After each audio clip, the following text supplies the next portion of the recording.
All right. So I've been playing PowerWash Simulator on and off stream for a little while now. Ever since I did that archipelago randomizer in it.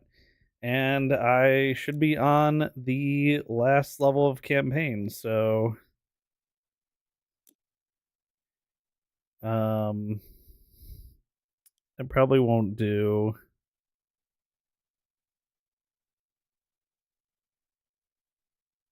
uh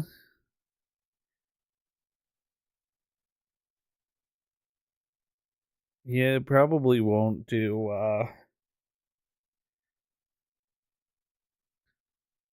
the bonus jobs.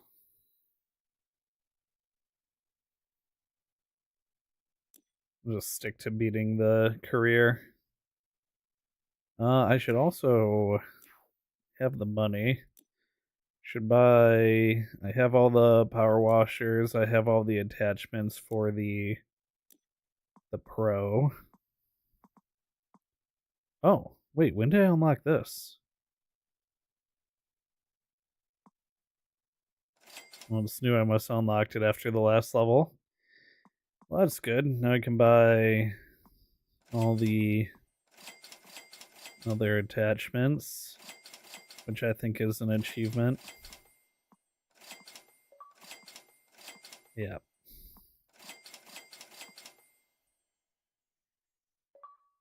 There we go. So I have $2,000 left over.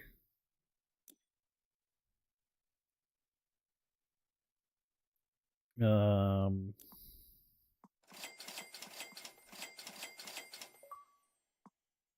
all the cleaning liquids at the same time.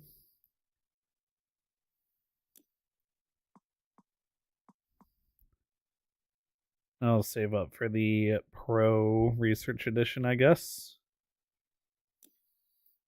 Oh, my music's set to shuffle? Yeah, don't do that.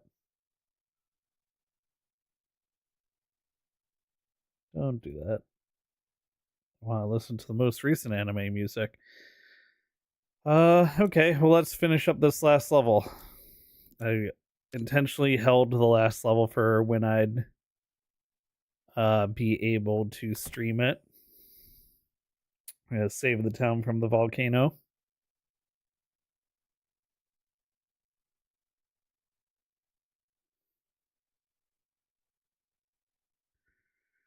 I don't know what my fourth game of 2026 is going to be. I have this one now.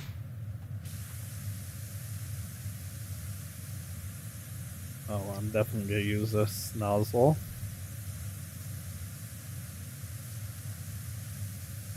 I'll start on the outside of this pyramid and work my way in. Yeah, this nozzle is where it's at.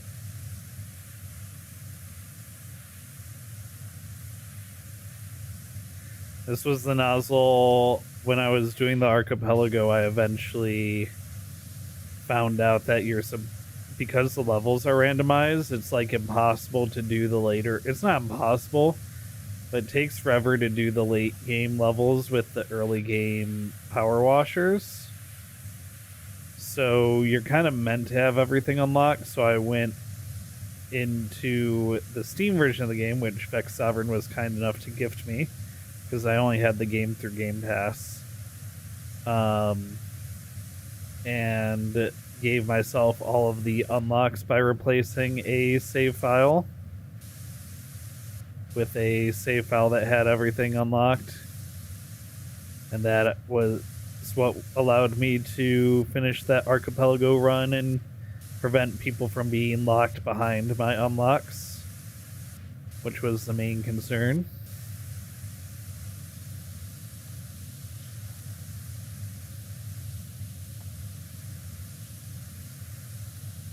But yeah, that was fun. I'm doing another archipelago run soon.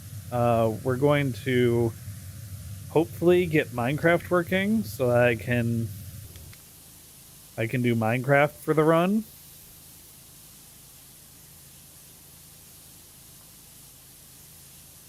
I think that would be fun. I've been watching a lot of Minecraft content lately, and so playing that for a randomizer would be cool.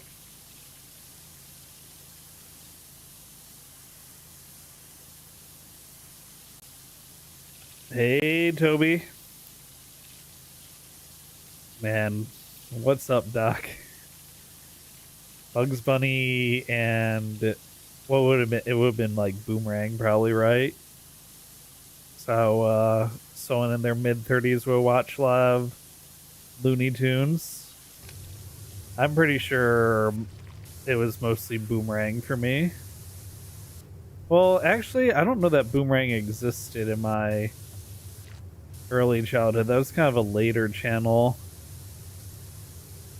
I think it was Bugs Bunny was still on. Who owns Boomerang? It was it Nickelodeon or was it Cartoon Network? One of those two channels owned it. Actually, was it WB that bought the rights to the Hanna-Barbera content vault? My cartoon history is definitely lacking. Hey, Al, how you going? Am I Australian? I did also recently binge Cold Ones content. So phrases like "how you going" did worm their way into my brain.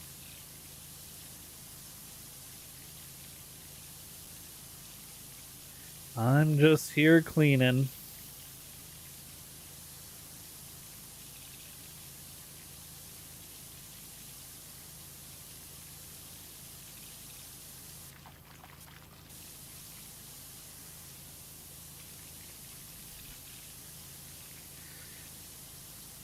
It was a bit of a rough day yesterday as Justin Storm wound up breaking her ankle. 9 to 5. I do own a pressure washer. I am glad that pressure washing isn't my 9 to 5 because one, I am severely allergic to tree pollen, grass pollen, hay, and ragweed.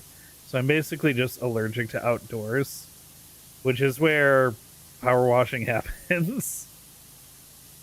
I guess like maybe some automotive detailing could be done indoors, but yeah, I'm glad it's not my profession.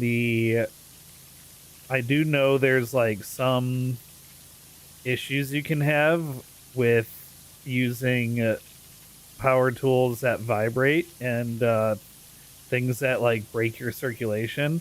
I think there's a thing that happens with barbers where they lose circulation in their fingertips if they're using like electric clippers for too long, and so they have to be careful that they're checking and like taking breaks and you know returning circulation to their fingertips, or they can actually like lose their fingers. It's kind of crazy. But that's anything that vibrates at your body a certain amount can do pretty nasty things to it. Something people don't think about. There's a few professions that are really dangerous for your body. They do tend to be the trades that make a lot of money for good reason, like welding. You can really mess up your vision with welding, but welding does pay really well.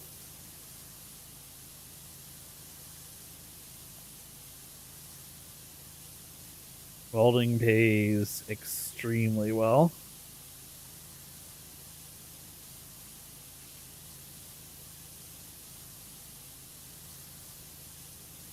Well enough that when I was in my mid 20s, I did consider learning it as a trade just to capitalize on how much welders were getting paid in the like late 2010s.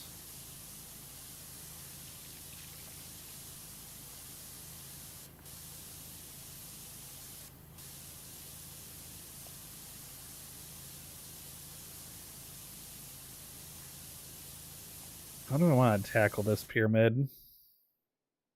Maybe I should start at the top and work my way down, like layer by layer.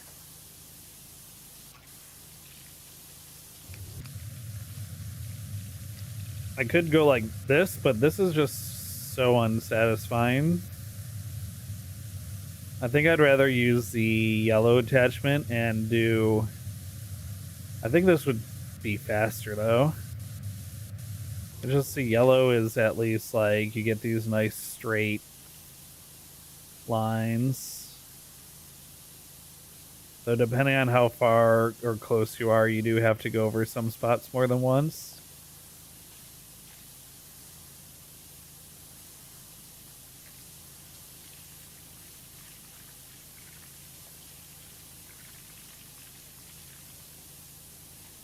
Let's just separate out Palace Pyramid Wall. The blue seems to be separated from the yellow.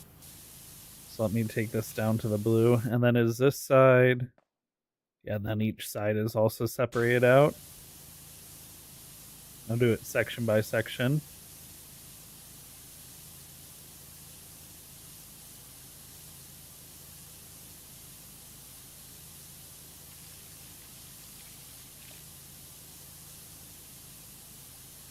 We got some anime music playing over on Purple app. Red app does not have any music because naturally. And the Twitch VODs will also not have the music in them. Actually, none of the VODs will have the music in them. That you need to be here live for. It smells like my wife has made herself some popcorn.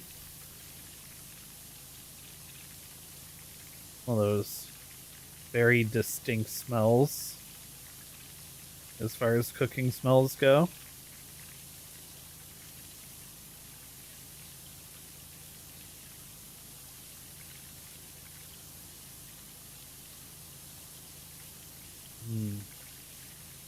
The opening to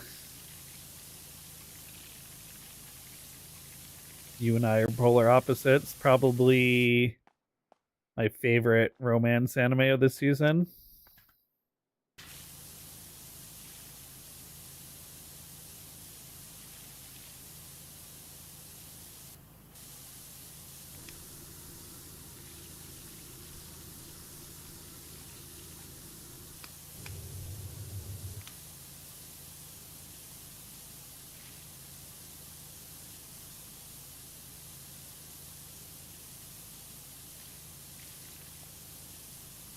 I think going in horizontal strips right here might be the way to go.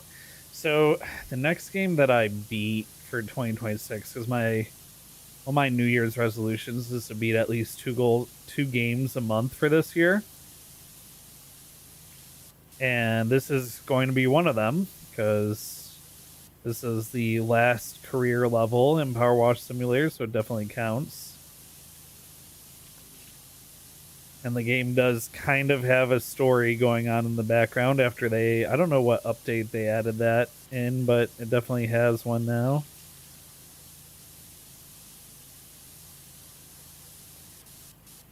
Let's get that little edge right there. Other games, I should for my my fourth game of 2026 do another Game Pass game because I did cancel my Game Pass subscription, so in a couple weeks I'm not gonna have Game Pass anymore. $30 a month is just too expensive. Because at $30 a month I have to be beating at least 2 full AAA games, or at least one every other month to even break even on the subscription, which I already kind of proved in 2025 that I'm not doing. And even in 2026 with my New Year's resolution, I am not going to be exclusively playing Game Pass games, so it'll be difficult to get the value out of the subscription. I guess, like, if you're not going to beat enough games for the value, then the value for the subscription would be in the fact that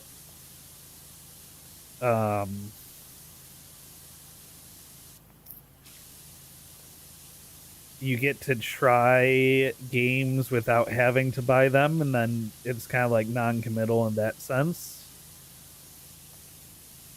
But I don't know if I have a pretty good handle on which games. Like, sure, I still sometimes have buyer's remorse when it comes to games. There are games I had buyer's remorse for recently.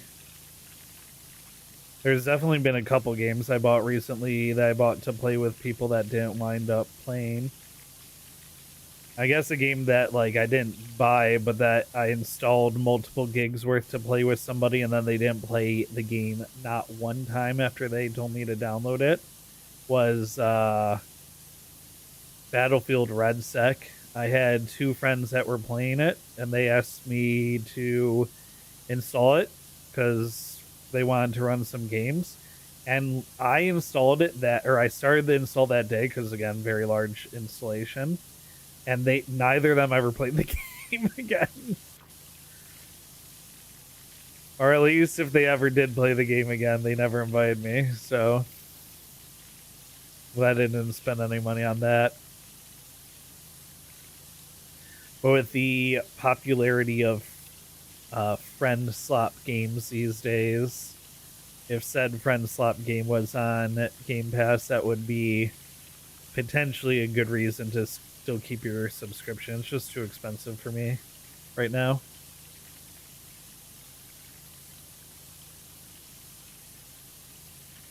So yeah, I should look at. Oh, I'm also gonna lose Expedition 33 when I lose my Game Pass subscription. That's a game I would spend money on for how much entertainment I got out of both playing it, and I've been watching like a lot of YouTubers do their reacts to Expedition 33. It's just such a good game. It's such a good game to see someone else experience as well, because the narrative is so completely new and unique.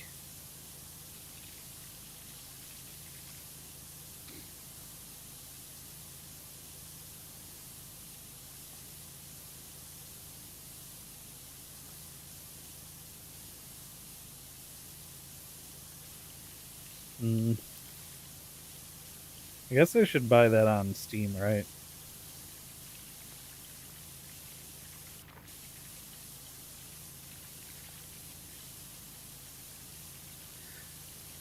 I should probably get it. Actually, I wonder if you can get it discounted on Xbox while you have Game Pass, and then when I don't have it anymore, if I bought it, then I shouldn't have to worry about losing access to it. Then I won't lose my saves either. That would be good.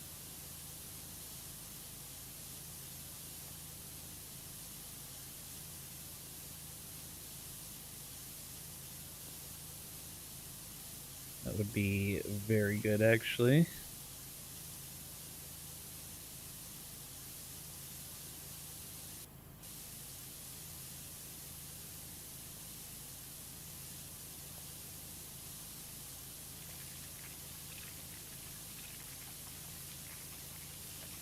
I'll look. I'll look to see if it's discounted for Game Pass members.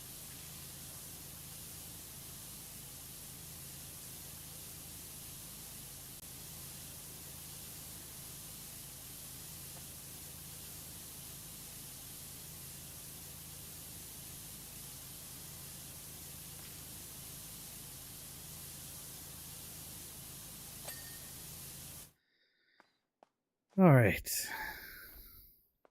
Down to, oh my gosh, so much. Maybe if I put my long extension, this be faster. Yeah, that'll be good. I'll just kind of cruise through this.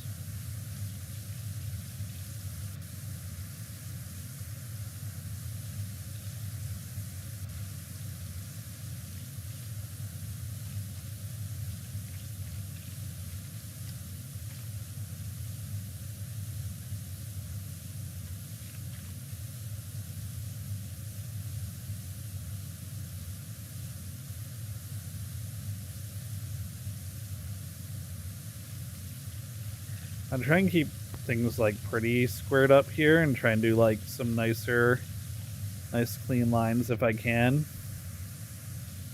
while still saving as much time as possible. Just because I also have to clean the whole interior as well.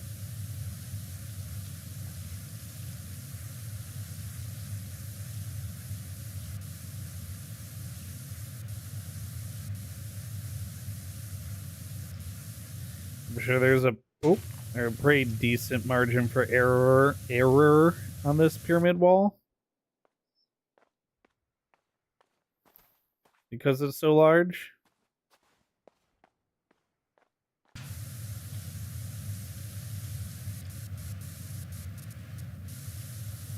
I just don't want to miss that side wall there.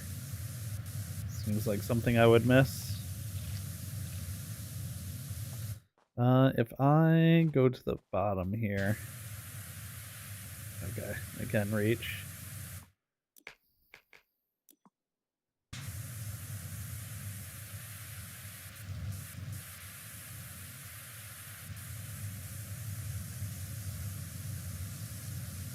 Is that what, Clark? PowerWash Simulator? It is. A pyramid in PowerWash Simulator? Yes. The last level of PowerWash Simulator? Also yes. Did I miss anything?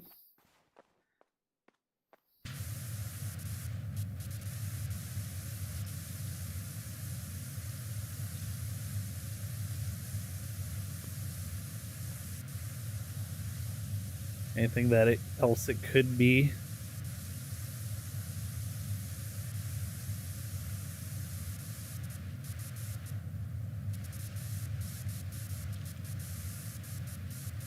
The music for the opening of Sentence to Be a Hero is also what it was. Oh no, I was not expecting you to ask if that's what this was. No, this is not the infamous one. No, I would not be in a place like that, thankfully. I do not have the wealth, the influence, nor the anything else required for any admittance to a place like that, thankfully.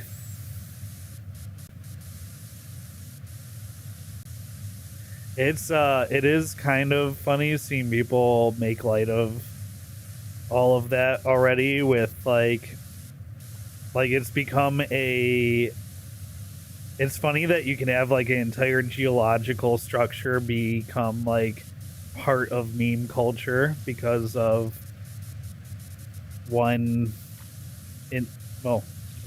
incidents, but would it be considered one incident or many incidents? I guess it's many, right? Anyway. That's wild.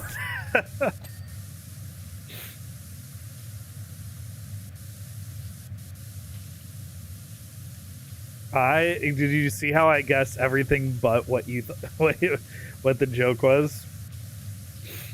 My mind, if that joke does become, or if that kind of meme becomes more commonplace, maybe I'll realize faster, but it's still not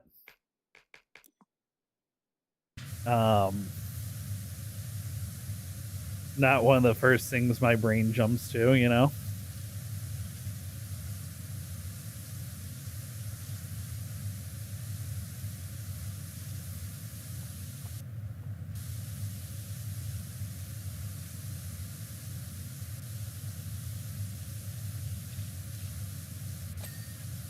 Wow, that was very lenient on what it considered clean for the doorway there. The archway. Palace archway.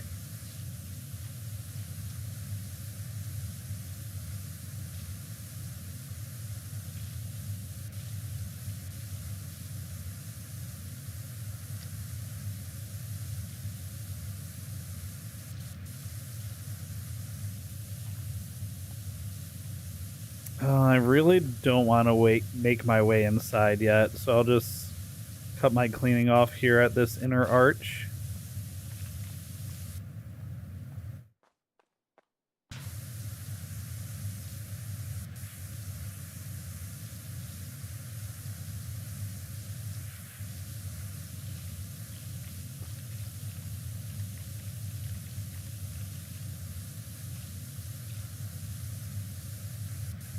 Okay, this should be pretty much done.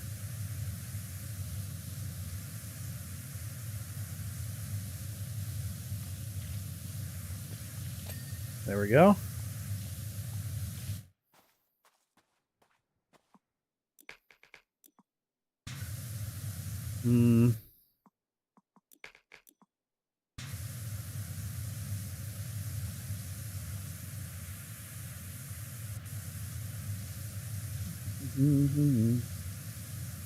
This was Dan to Dan's ending. Great ending. It's rare in anime that I wind up really liking the ending song to most shows. I love a lot of openings, but I gotta say most shows don't give nearly as much attention to their endings as they do their openings.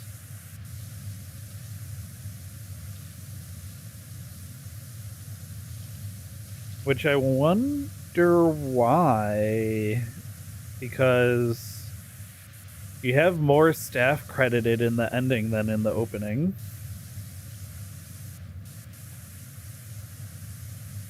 I think.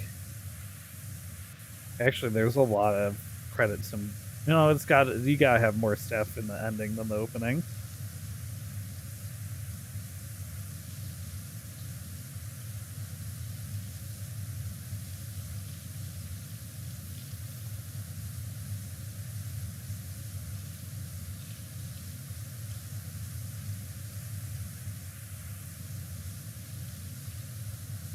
Gotta be. So you would think that would elevate the staff to make the endings more iconic than the openings. I mean, with so many people consuming stuff through streaming media these days, and there's a skip opening and a skip ending button, so the opening's just as skippable as the ending is. And if you're talking about like when the show is televised, I don't think there's any more likelihood for people watching opening than ending. If you were to flip which one you prioritize as far as animation and song choice went.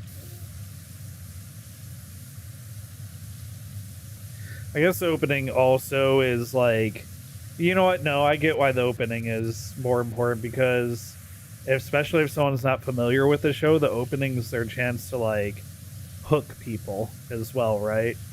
Because you're kind of showcasing a little bit about what the show's about and everything. Whereas by the time, if someone's just tuning into the ending, they already missed the show anyway, so you don't really have the opportunity to hook them like you do at the beginning of the episode. So when I think about it like that, then I guess the openings will always be more important because they can pull new viewership.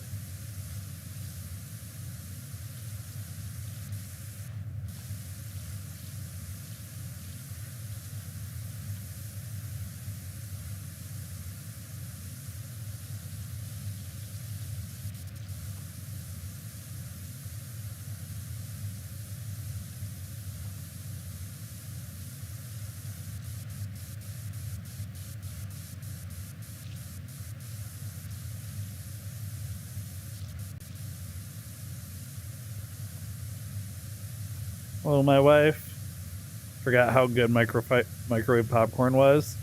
Now imagine if we had the like movie theater salt and butter or whatever those additives are that you can buy that are like what they have in the theater.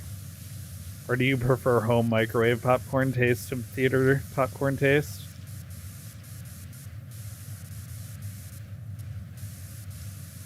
You got ultimate butter.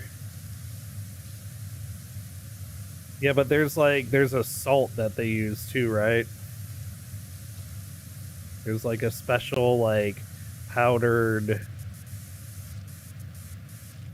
thing.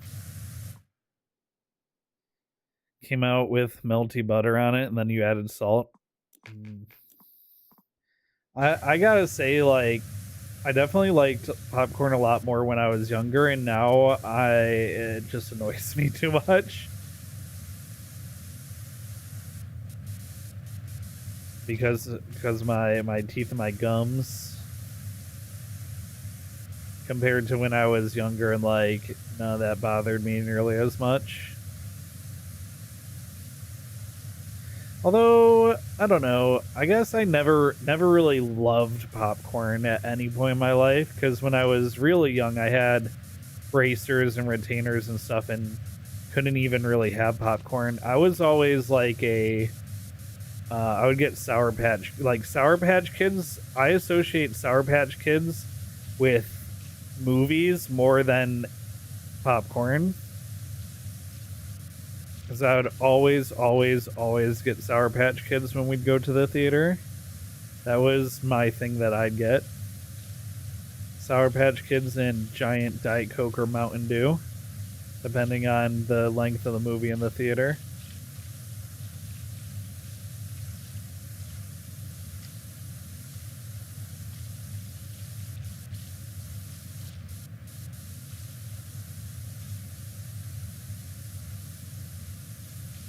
Bunch of crunch and cookie dough bites for your go-to.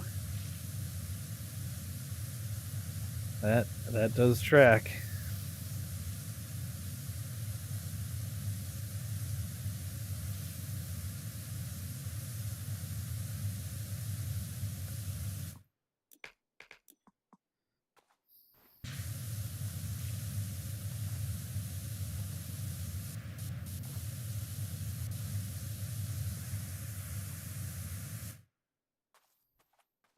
I think I just need to spray that tops these two nooks.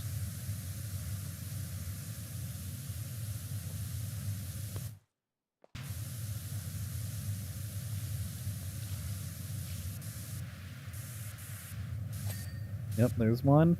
Whoops.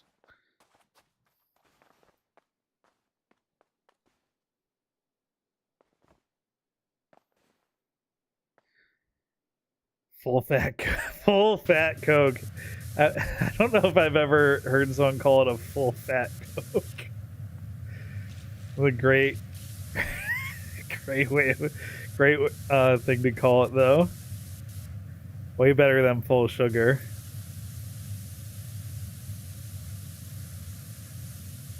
Really makes it sound like the way people portray sugary sodas now, instead of saying like full sugar. People act like a full sugar anything is the most unhealthy thing you could have.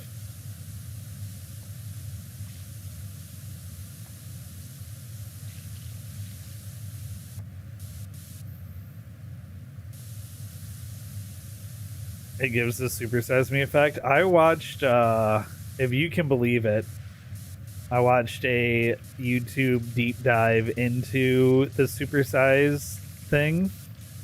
And turns out that a lot of what was wrong with him was his alcoholism and had nothing to do with his little challenge, and that his challenge has been done multiple times by other people with not nearly the same, like, effect. I mean, it was also like timing, right? The timing of that documentary was really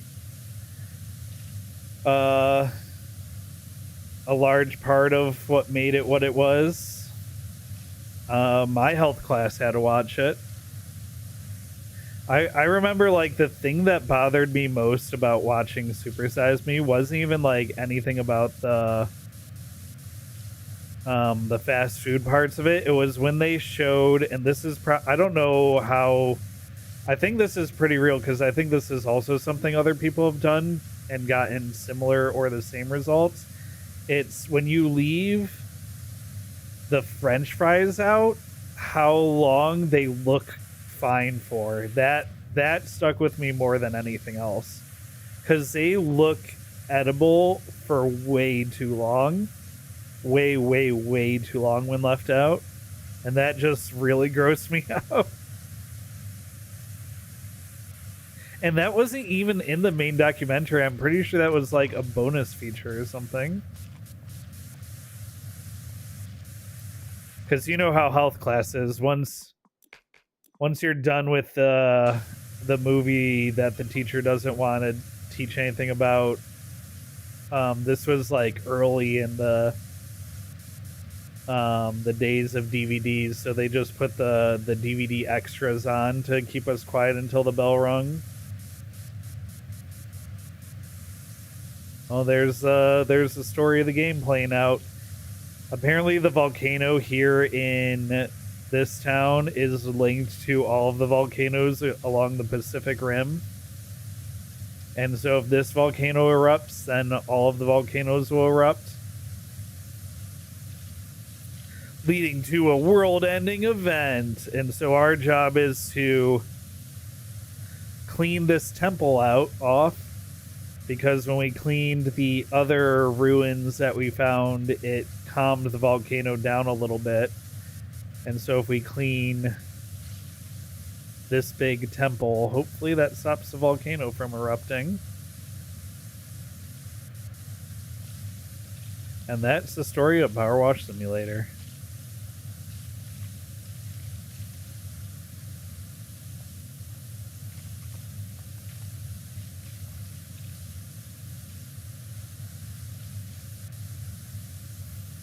Yeah, isn't it so surprising that reality TV had something not real about it?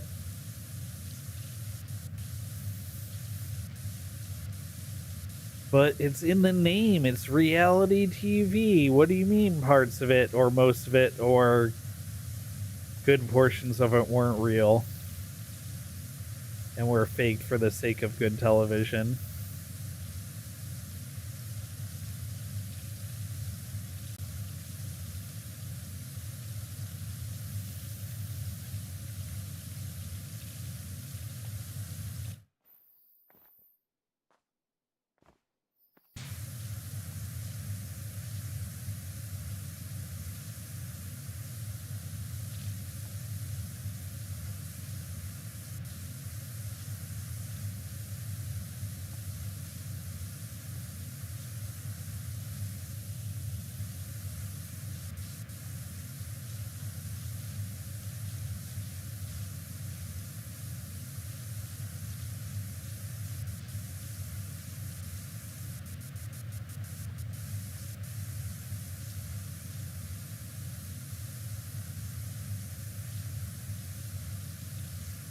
I still need to catch up on Call of the Night. I never saw the second season, or I never finished the first season.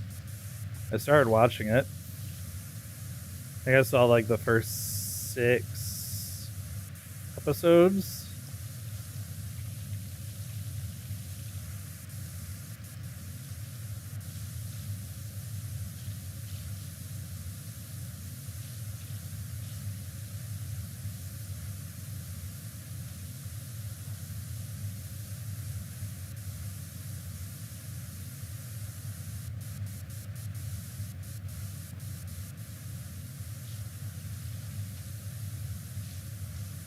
It's on my list. It's on my backlog. A million other things. It's so many things on my backlog, and I'll sit there and I'll scroll through YouTube videos for an hour and a half. I don't know why I'm like that. Hopefully I can find out why I'm like that soon. I'd like to know.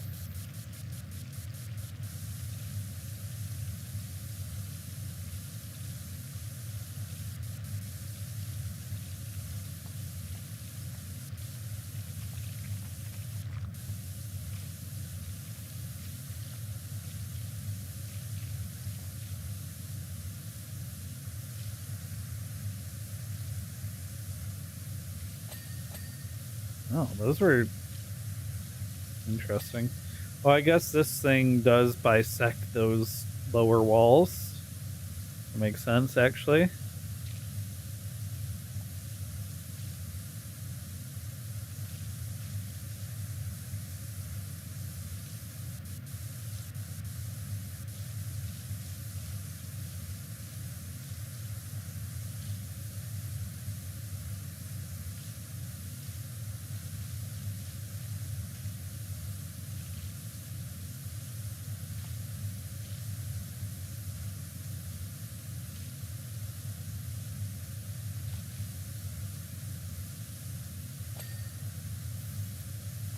So I gotta be less thorough with some of these. There's a lot of leeway for dirt on these large walls, which is a good thing. It means you're not hunting over the giant surface for one little speck that you missed. It also means I could save a little bit of time by being a little less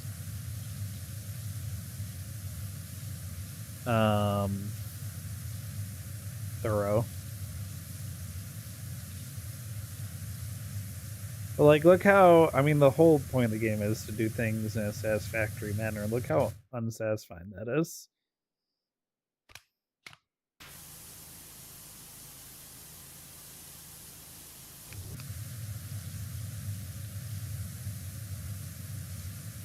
Let me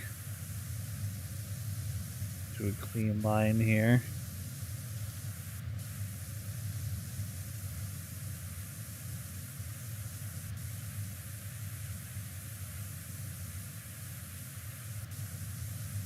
Clean up this side.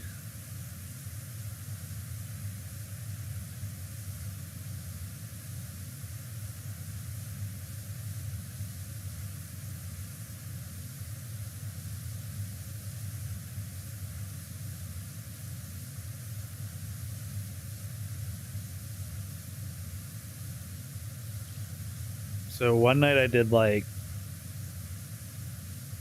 I don't know, it must have been 8 or 9 levels of this game in one sitting.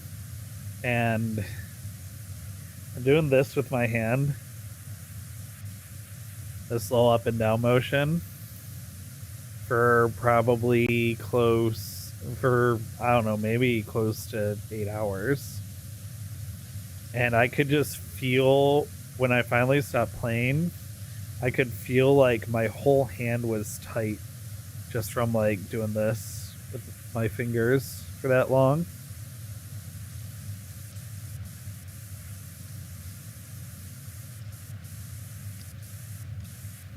It was the night that I did the train station took so long to clean. I cleaned the train station while I was catching up on the show Fallout on Amazon Prime. The newest season of Fallout. It was okay.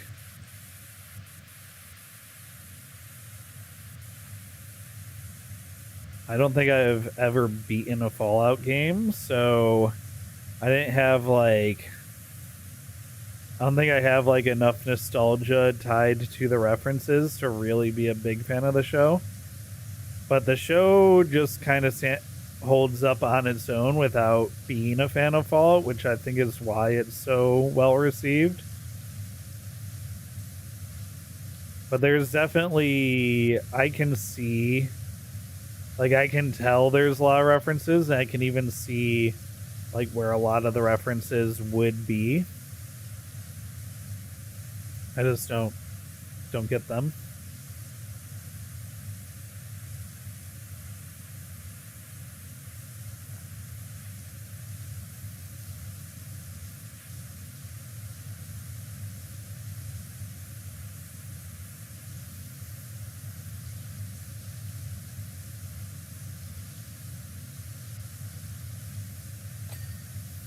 Nice.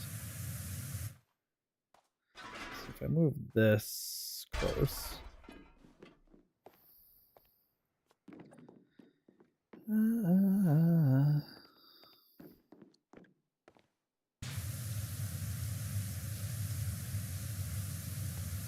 That puts me a pretty good decent distance to use this tool effectively.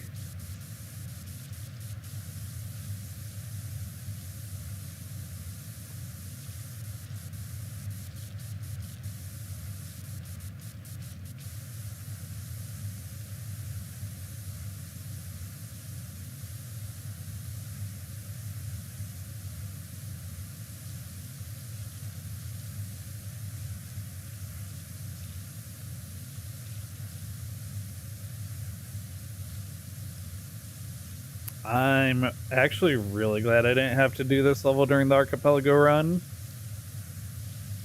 I wonder if it's excluded or if I just wound up not needing to do it.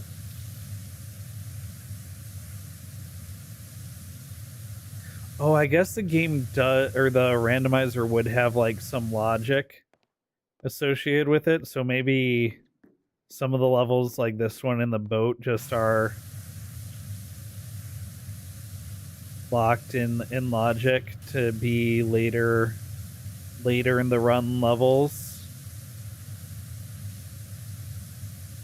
That's probably why I wound up not seeing it. Though I was pretty sure that I got the boat early. I might be confusing the boat because there are a couple boats in this game.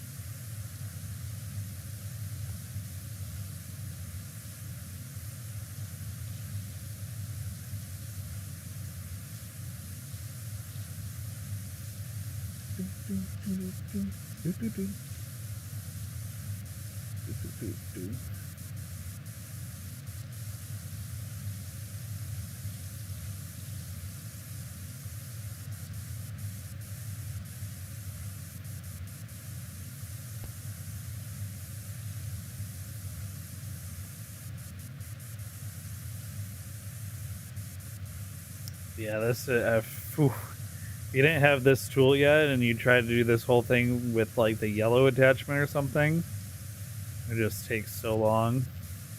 Although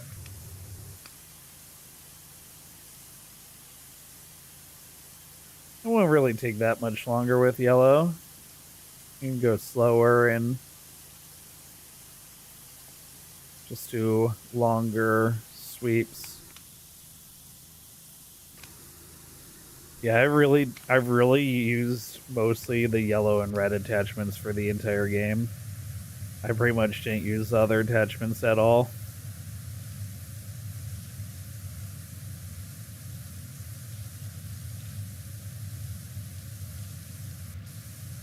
It was mostly the yellow attachment.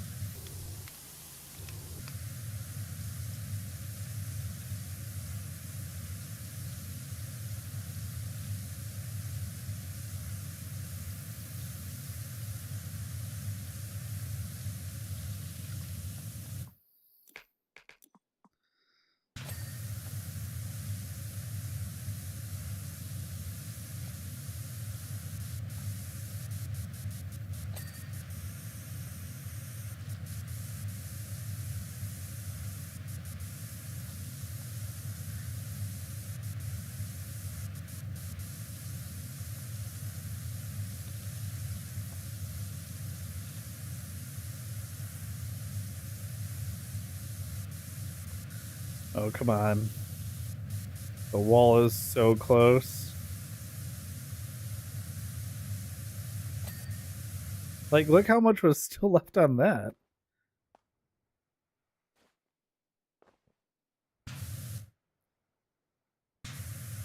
I feel like I had to miss a big part of the wall.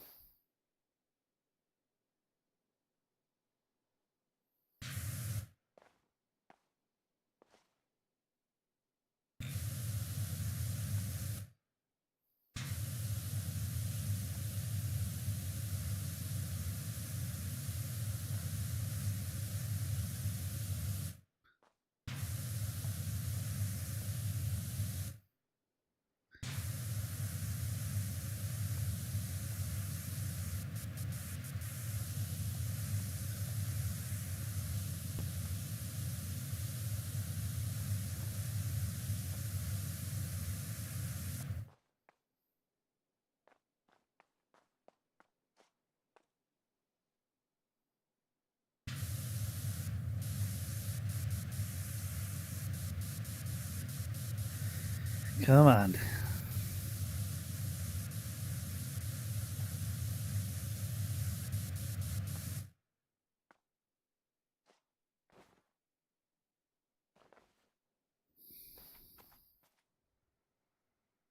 Let's see, like, any more dirt.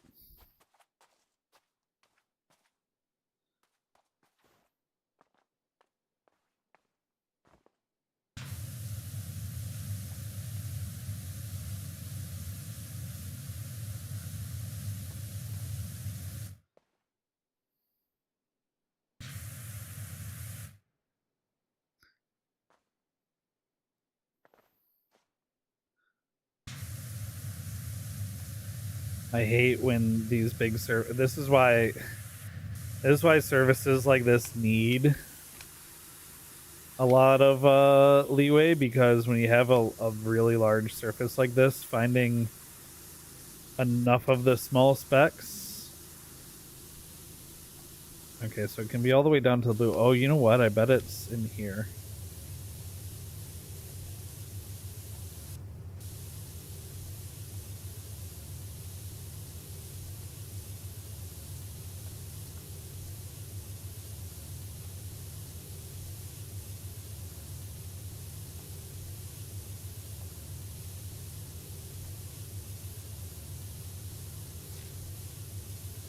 No? Hmm.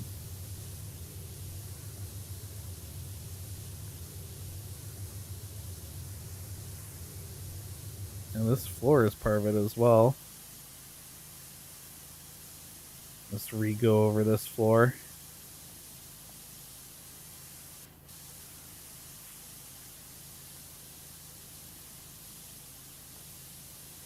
There we go.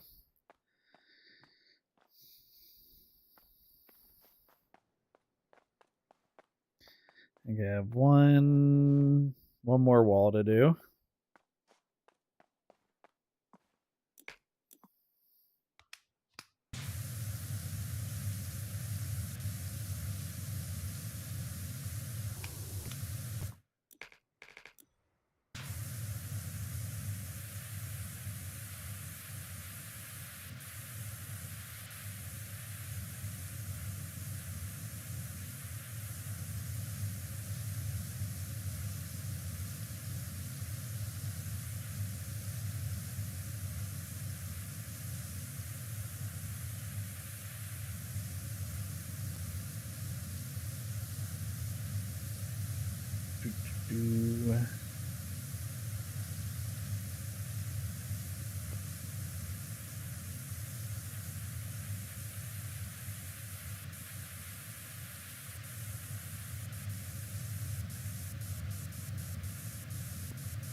All right. It's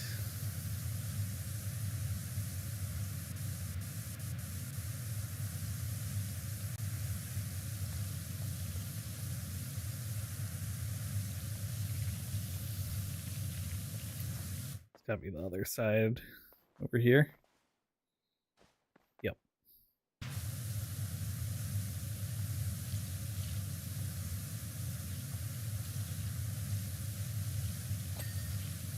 There we go.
So I finished this side of the pyramid. I can go inside.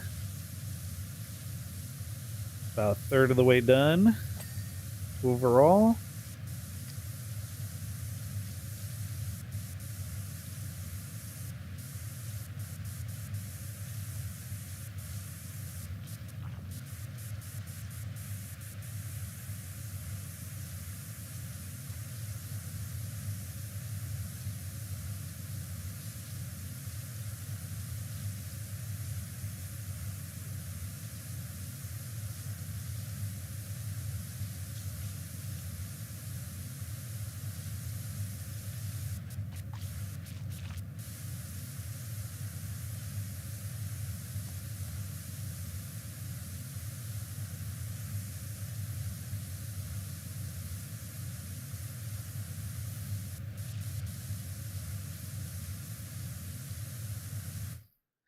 And this little guy out here.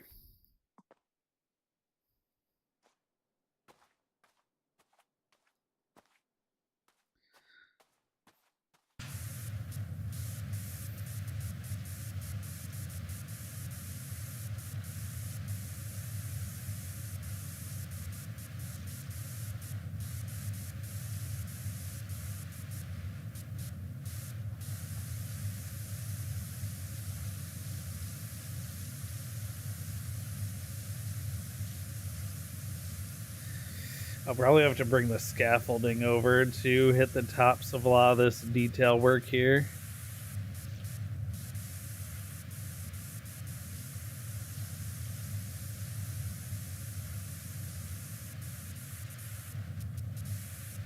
I'm gonna cross that bridge when we get to it. Let's blast it all from the bottom first.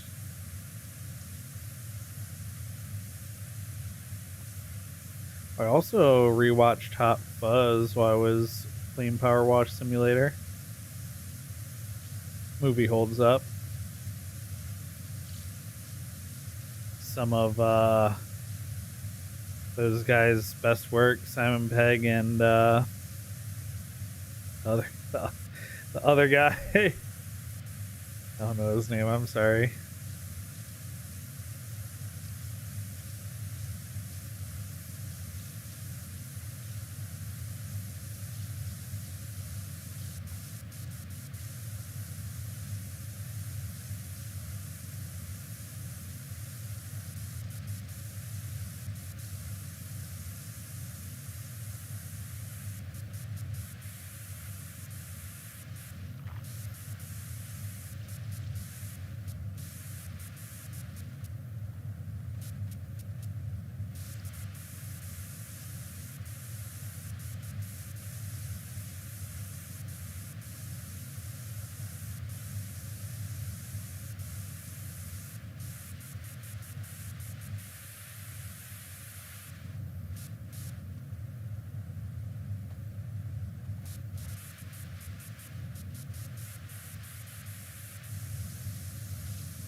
Okay.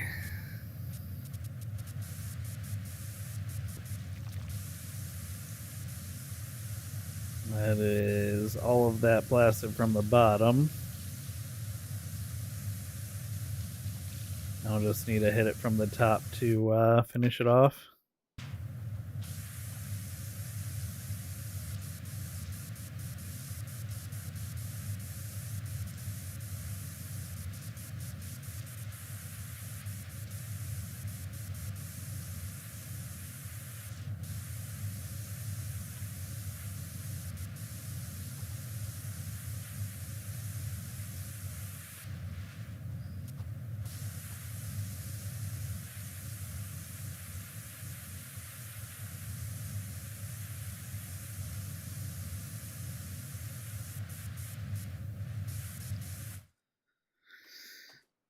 Okay. I hit the top.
we go.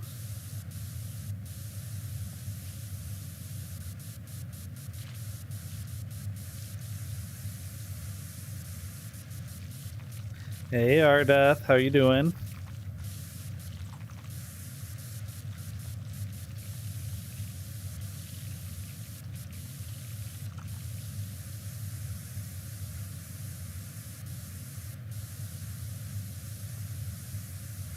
This is a map like this level.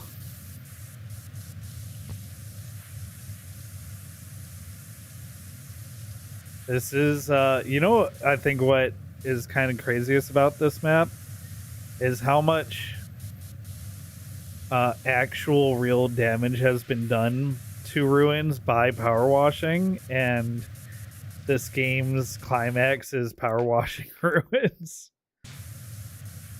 I wonder if the devs knew, and if they did this to be ironic, or if they had no idea. There is one of the, or I think the oldest structure that is in the United States was brought over to the US from Egypt, and it has a ton of damage to it because of people like you know, US agencies, like municipal agencies or whatever, parks agencies, power washing it to clean it and damaging the structure. And here I am power washing some ancient ruins. Of course, these ancient ruins are way too clean and well finished, are way too clean and well finished under all this grime to be ancient, but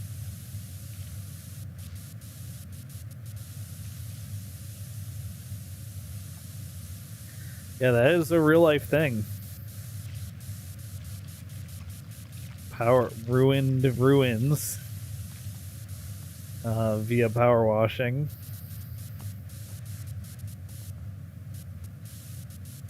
Maybe they address in Power Wash Simulator too. I am kind of excited to try Power Wash Simulator 2. I don't know how much of Power Wash Simulator 2 I'm going to get to play because I have it through Game Pass and I'm losing my Game Pass. But I'll probably dip a toe into it just a little bit to just to see. I heard they made soap actually useful in Power Wash Simulator 2. Because in Power Wash Simulator 1, there was really only one level where where the soap was actually helpful. It's the level where the entire thing is like a big stone hand in the sand. So the whole thing is one material, so I just bought the stone soap. And since pretty much the entire structure is smooth, I was able to just use the soap dispenser for most of it. But for pretty much every other level in this game, the soap was pretty much useless. This is like a modern game, but it's definitely like a fantasy game, because the reason why everything's so dirty in the town is because it's a volcanically active town. Well, you know, sometimes the dirt's from other stuff, but the main story is the mayor was doing some illegal digging. He allegedly, some of that sets off this volcano. This volcano is the keystone volcano for all of the volcanoes in the Pacific Rim. And if you don't stop this volcano from erupting, then it is an extinction level event that's going to set off all the volcanoes in the area. You even power wash a time machine that looks like an alien flying saucer, because some people from the future came back to figure out how we stopped the volcano from erupting. So it's very much like a fantasy. As far as like game genres go, I would put this solidly in fantasy. But at the end of the day, it is really just a simulator game. It is a power wash. I mean, it's in the name, right? It's a power washing simulator, kind of job simulator game. But yeah, the second genre behind simulator, I would say, is very much fantasy.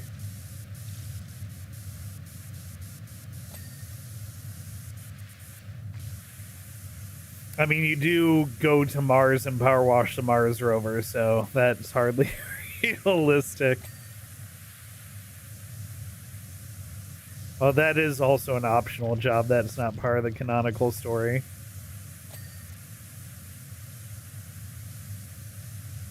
All right, how do I want to tackle the inside? I think I should start on the second floor and wash my way down. Yeah, I'm gonna do that.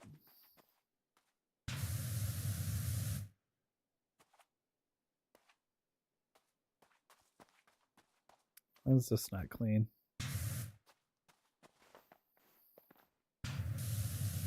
There we go.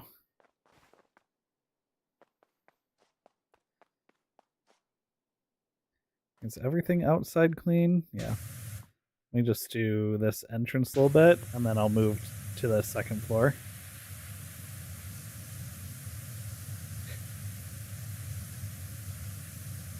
Yeah, I mean, you're literally saving the world with power washing. If only, right?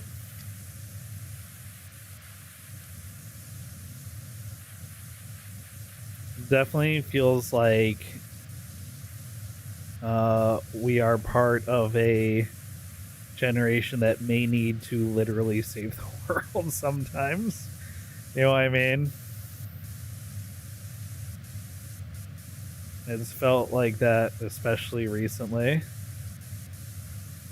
I did watch, there is a science YouTuber named Hank Green, and he does a series called Ask Hank Anything, where he brings on special guests, and it's kind of like a reverse interview where he lets them ask him a bunch of questions ahead of time, and then he prepares answers, and then they come on the show, ask their questions live on, or on the show, not live, but in the show, and then Hank goes over the statue. The statue is not of me. He goes over the answers that he researched for the show.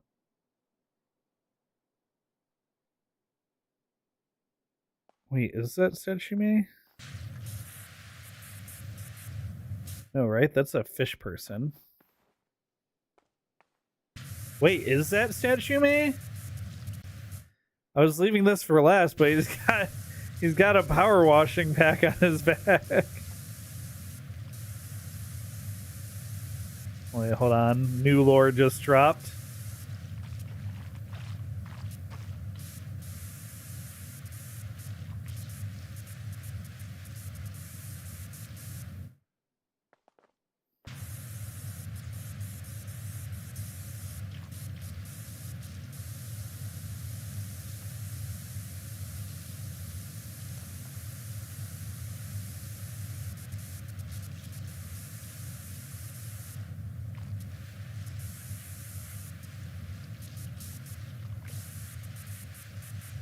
Is that supposed to? I can't. I mean, like, they do have like a backpack on, like a power washing backpack, but they're also.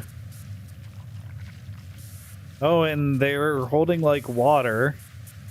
They're also holding like a trident, though, so I don't know.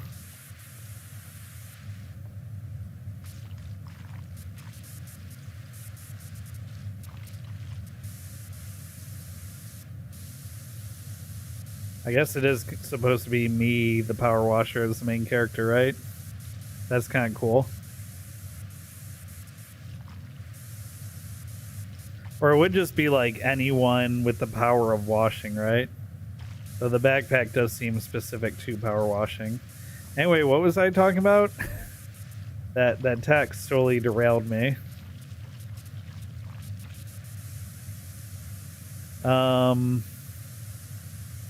Oh, I was talking about at the Ask Hank Anything show.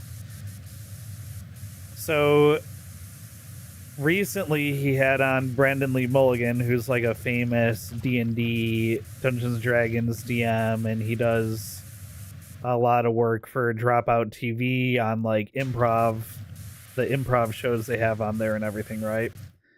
So you have a science YouTuber and a famous improv guy in this interview together, and the question that the improv guy Brendan Lee Mulligan asked was like, what big wins has science had in recent times, like some good news in the science community. And he goes over Hank goes over like the big wins science community has had in recent years and all that.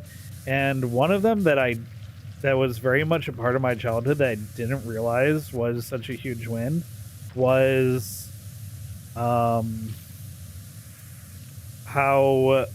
good of a job they did with preventing SARS from being as big of a like SARS would have or could have been a more deadly COVID, right? But there's a couple, and they go over like why it wasn't. But I was like, damn, I remember that. Like, I remember that making like news headlines and everything, and then it just kind of stopped being in the news. And I didn't realize it was because they did such a good job preventing its spread. And again, a big part of that is because of when the symptoms appear. One of them is an upper respiratory virus, and the other is a lower respiratory virus. And he goes over like the differences between those and what made one outbreak way more deadly, but the other outbreak way more widespread, and all that, which was kind of cool to listen to. But I was like, dang, it's actually something I remember. It's cool that science had a W there. Especially considering like how bad COVID felt to be part of.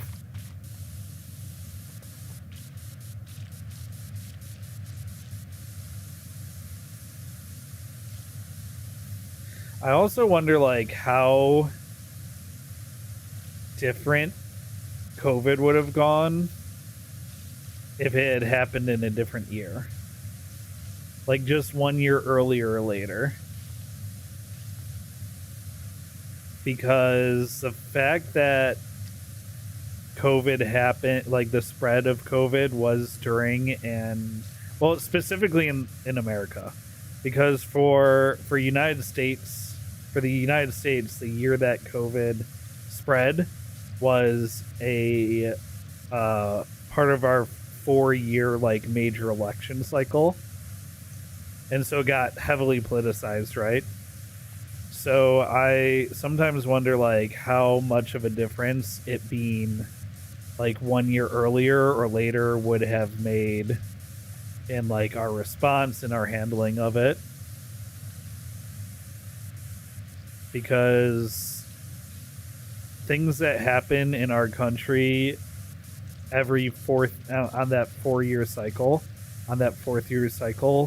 just get it's totally different than things that happen in the years between, they get handled completely differently.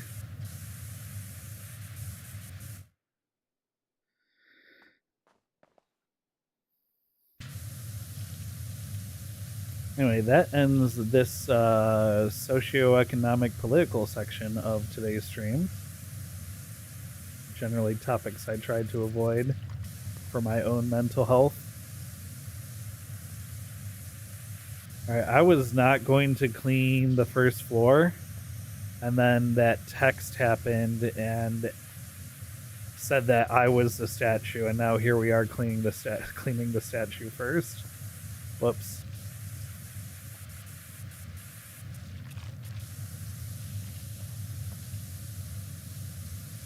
Just clean up the stairs here.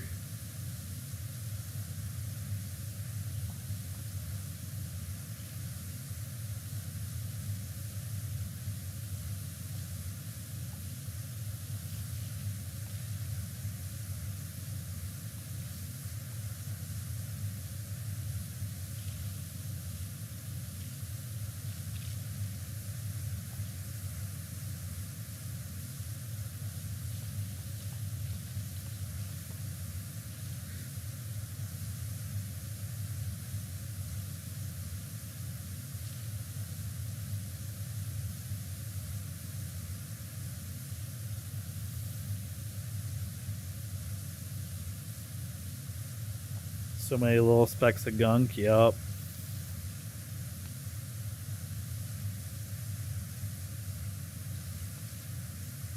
That is the game.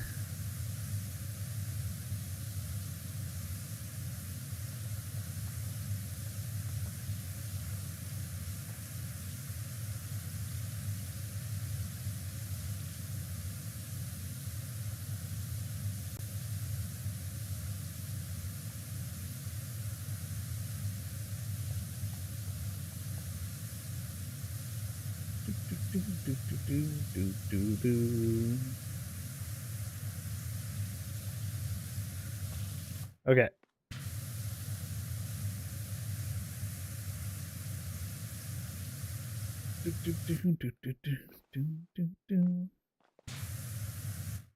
Okay. The second floor. Stop being distracted.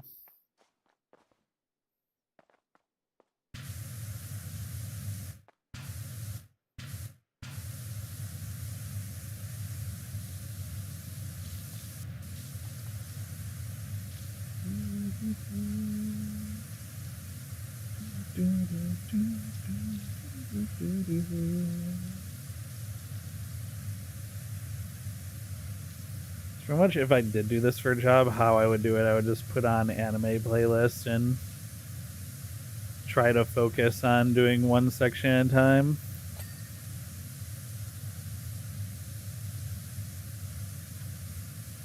There's a good chance I would listen to audiobooks too.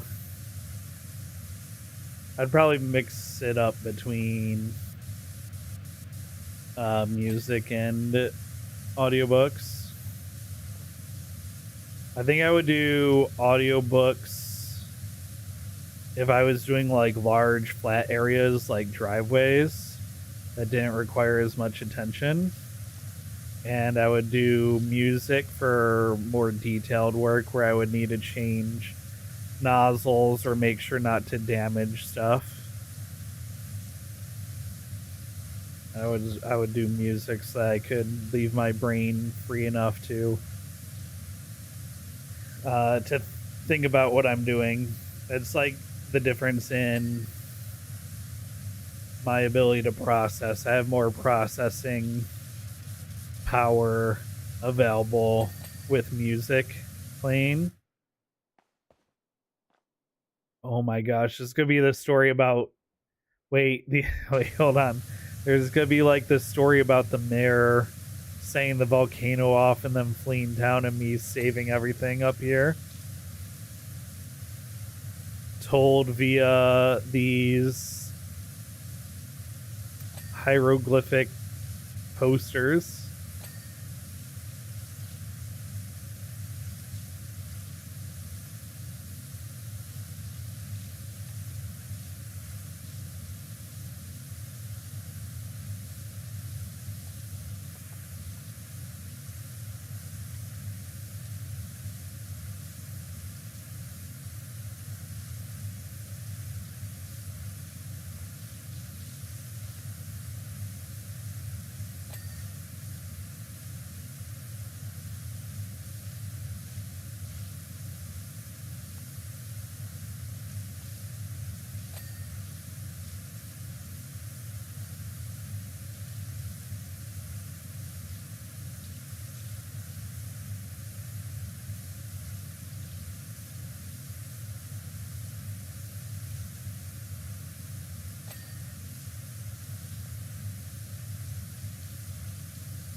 clean up to this ridge.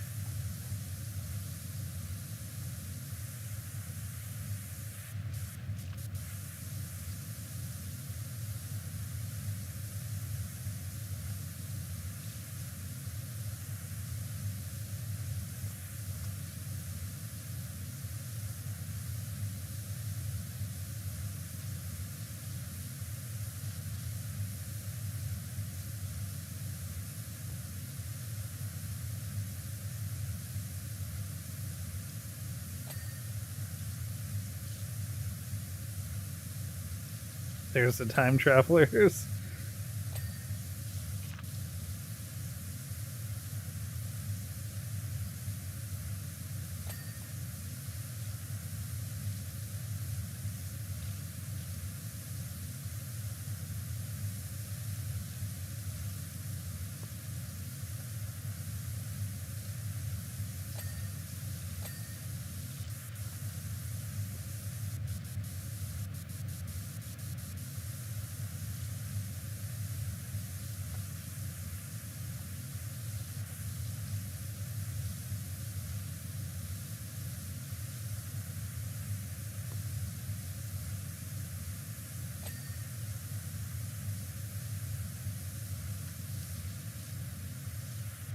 You guys think we'll ever get more No Game, No Life?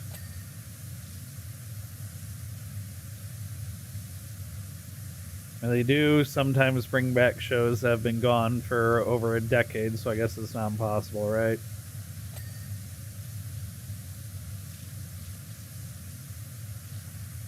Alternatively, do you think we'll ever get another anime that shows like board game theory as well as No Game, No Life? I guess not even like board game theory, but like game theory.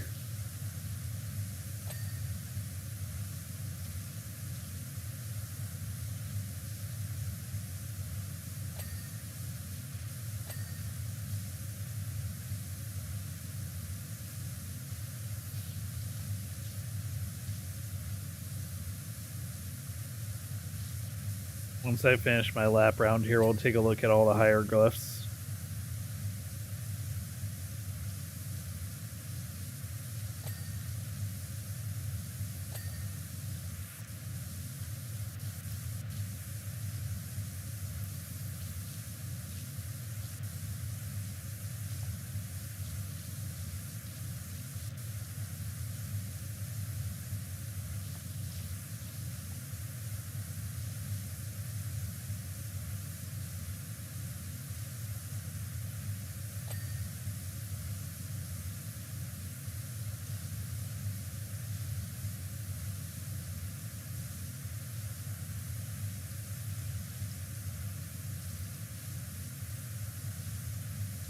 There's my van. So I wonder if that text message that you get at the 40% mark happens there because, but I wonder if most people do the inside first and the outside after. I'd actually be really curious to know like what the majority of people like choose to clean first. I mean, they have it tracks it tracks each surface that you clean, so they I guess they could have that data. If they didn't use it for anything in PowerWash Simulator 1, I wonder if they did anything within PowerWash Simulator 2.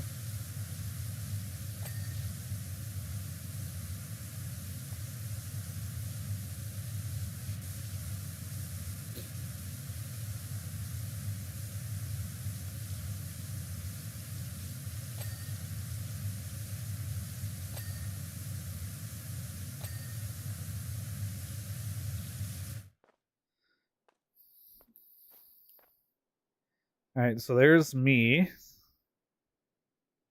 with my car. And do the golf cart in the car, the drill. There's the little gnome. There's the plane with the, what was it, like the heat ray or whatever on it. Lion on a carriage. Probably represents one of the other cars. The firehouse, the fire station, and their helicopter, which is right outside, and the fire truck. The mayor's house, the mayor's boat. There's the one house that I did with the grill in the backyard. Another one of the cars. I guess the like monk temple maybe. There's the ruins that stop the volcano, the time machine, and the finger that point towards this structure. The playground. Skate park? Gotta be the skate park. The house RV, the other car. Motorcycle sidecar, other bicycle, other motor, the dirt bike. Yeah, I mean, it's all of the levels that I did leading up to this.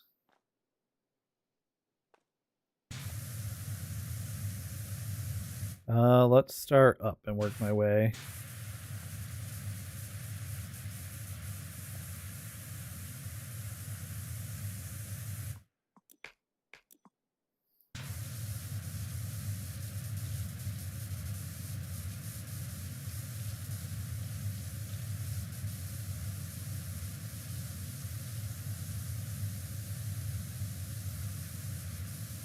Okay, this is all the centerpiece.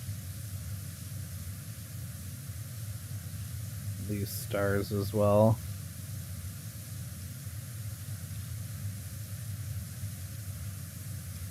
Kind of outline this.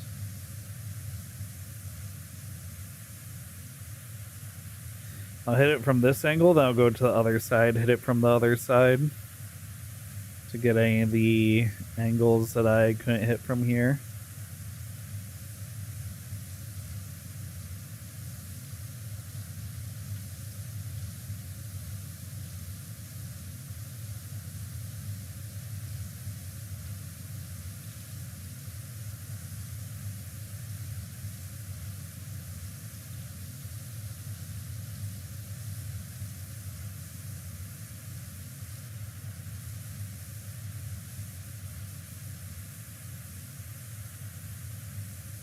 Go one more extension.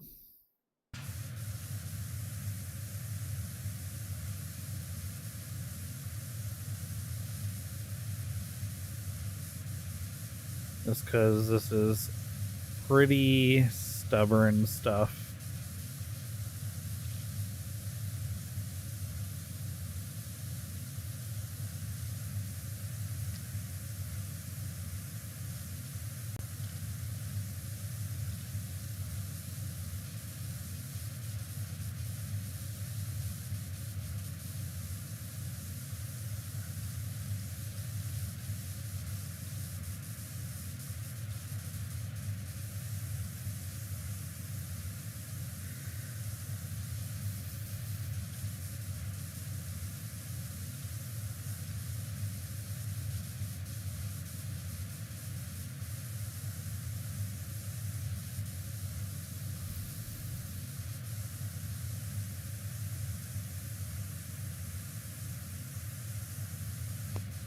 Okay.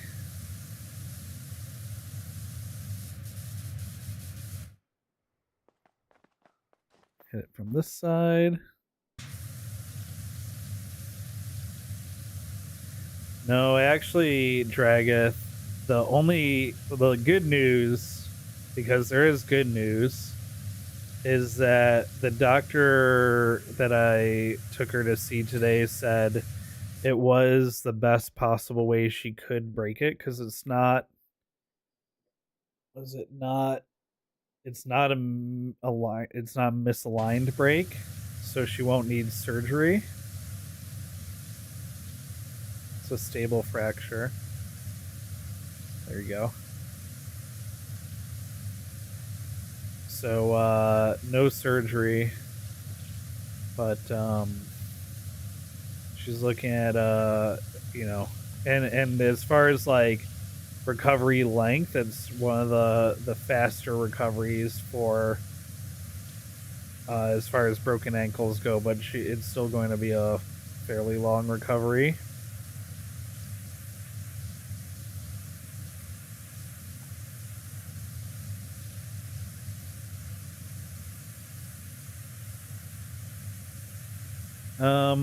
Boot, but I think I'm going to get her crutches anyway to help manage the pain.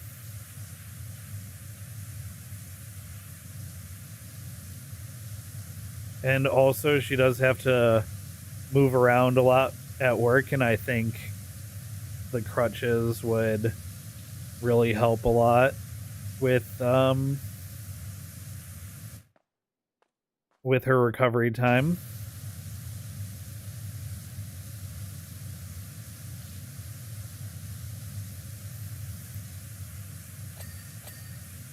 Nice.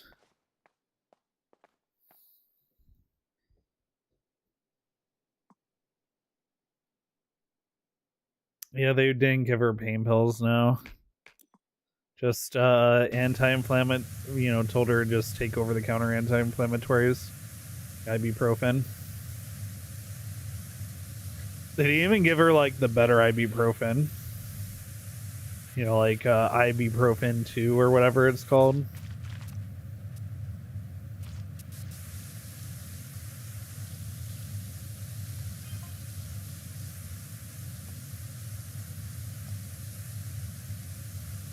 Oh, there's something weird about the volcano.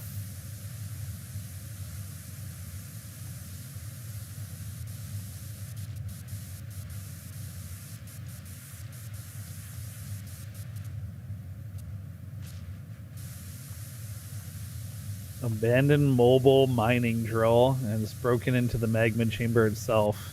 Oh, the mayor! I mean, we kind of knew. Kind of knew this was going to wind up being the mayor's fault. The operation likely destabilized the whole place. What has the mayor done? Well, he fled. That's what he did.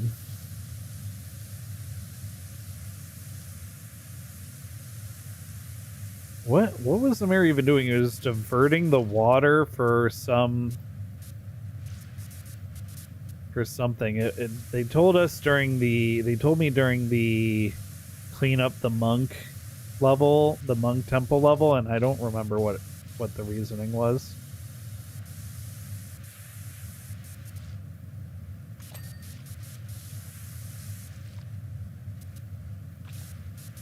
It was some stupid corrupt reason, though. Naturally, he is a politician after all.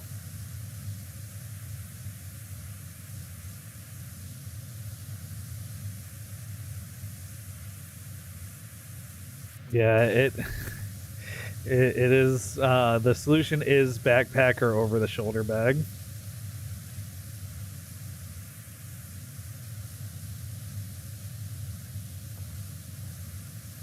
Backpack being probably the better choice. Good news is we have some really nice backpacks because I'm a backpack boy.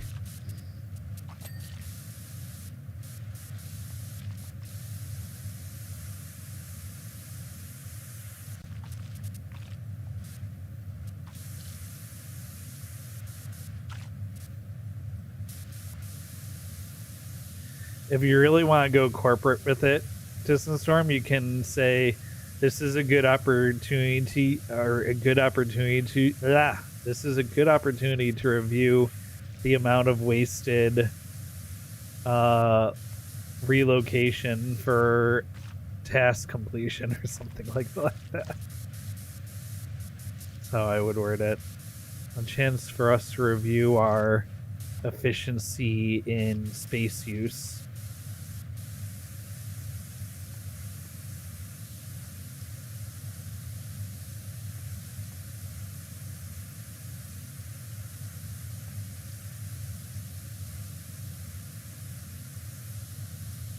The knee pad scooters are for people in boots.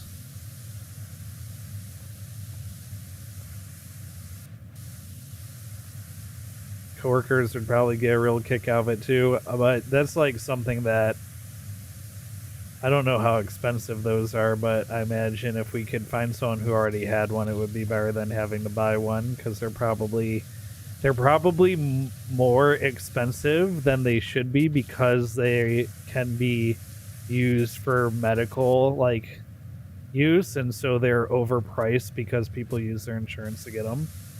You know what I mean? Like most things in our privatized healthcare industry, they are intentionally price hiked because your insurance is meant to negotiate them down.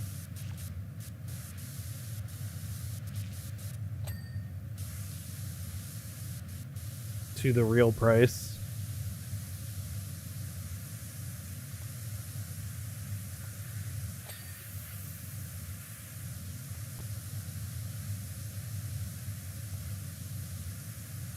It's fine, I just don't want to have to deal with it. It's so real. So real for corporate life.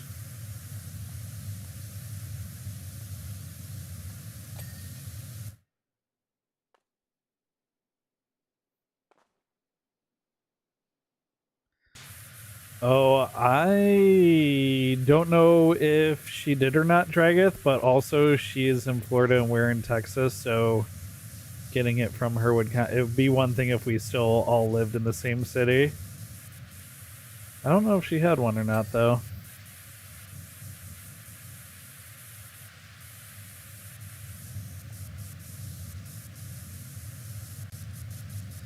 That would have been convenient if we all lived together. What's up, Vex? The knee scooters are like 200 on Amazon. I mean, if you'd rather do that than crutches are already gonna be half that.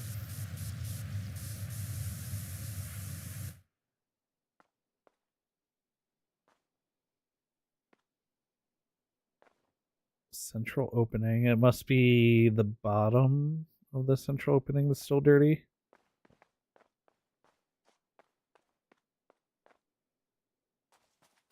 UPS is a thing. Yeah, but the problem is like I had to ship things recently and shipping prices right now are really stupid for some reason. I had to ship a card pack and a poker chip to Arizona. It was like $40. Or North Carolina, wherever I sent it.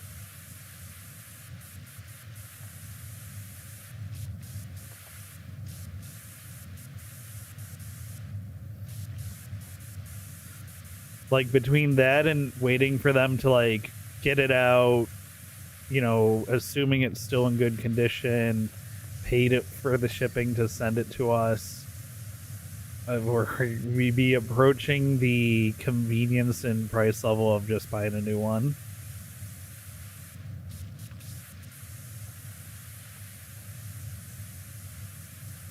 Plus the awkwardness of talking to someone for the first time in like 6 years just to ask them for something, you know?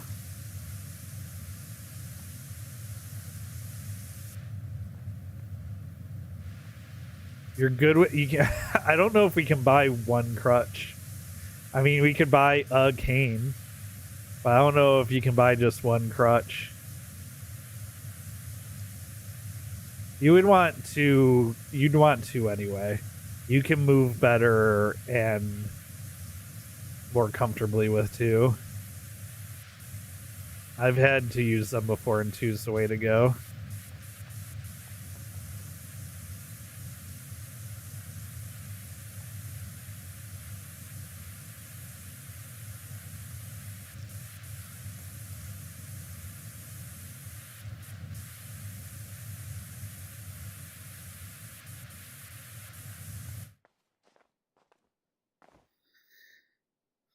But back when I had to use them, the knee scooters weren't a thing yet, so I think I would have rather. I mean, this was in high school. I think I would have rather had the knee scooter, just for scooter reasons, you know.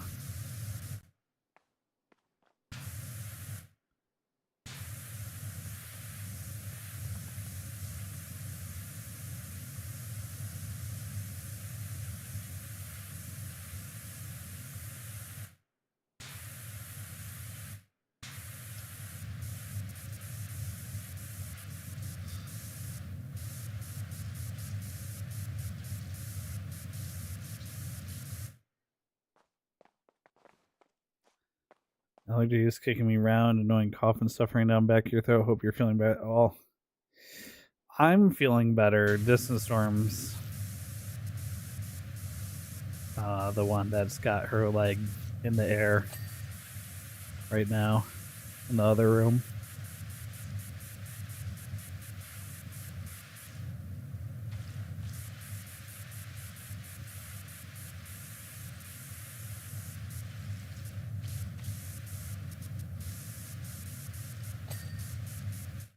Pears like 35 at Walmart. Yeah.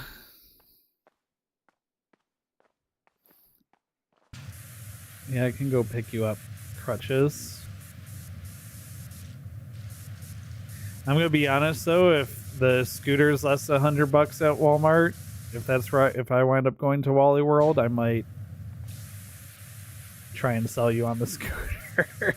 No, but the scooter would be a pain to get in and out of the car and everything too, right? Maybe you can get your safety engineer to buy a scooter for the office. Like a office shared scooter for people to use while they're there.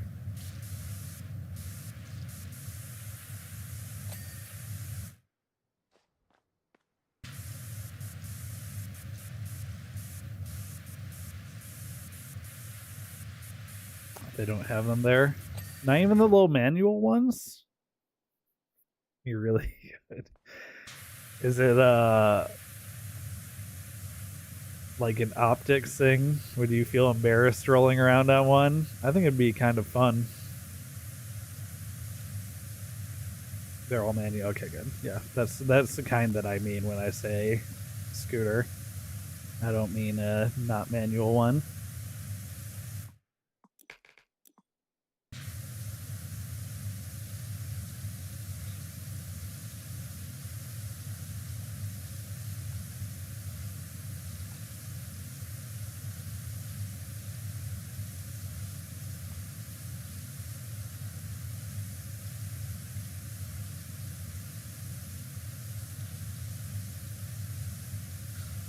More about convenience. Has to be stored somewhere. Yeah. Yeah, I guess because if you're going to take it out to your car, you'd have to then get it into and out of your car. Or else you'd have to leave it in the building and walk to your car. Walk from your car.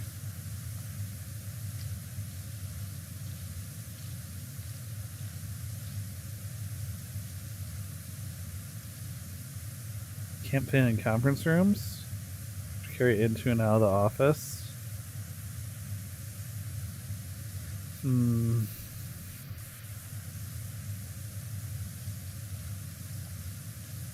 does sound pretty inconvenient in some ways.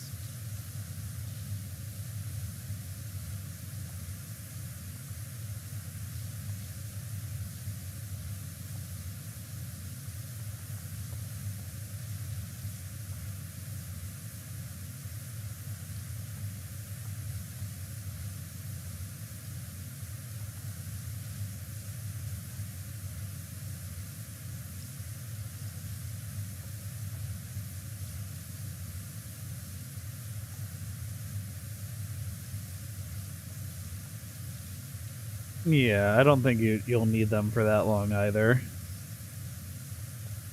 But I also think I'd probably ham it up a little more. Then, like, because the day you're not in pain anymore isn't the day you should stop, you know, or the day you should switch. You should switch it a little bit after. You know, there should be some overlap. I just think I would have more overlap than you. Because one, I'm a delicate flower. And two, I probably would enjoy the perks that come with what few there are of having a situation like that. Not really that I would enjoy the perks, more than I would want to, because like I'm not someone who, you know, gets to leave work early because my kid's sick and crap like that. So I in situations like this, I would want to fully take advantage of the lenience given to me, you know, to make up for like not having smoke breaks and not leaving early for children and all the other stuff that, you know, normal people get to take advantage of. Justice for the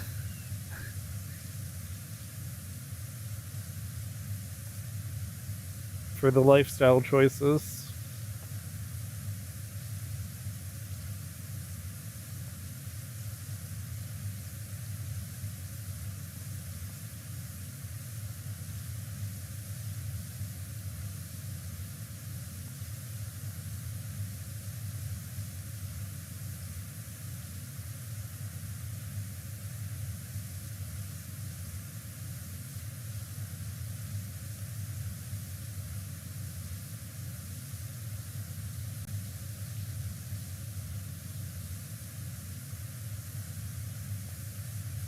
Yeah, you're lucky in that way too, Distant Storm. It's different than the last place I worked, where if I needed an inch, I had to grab for a foot because they were going to give me half an inch if they had the option.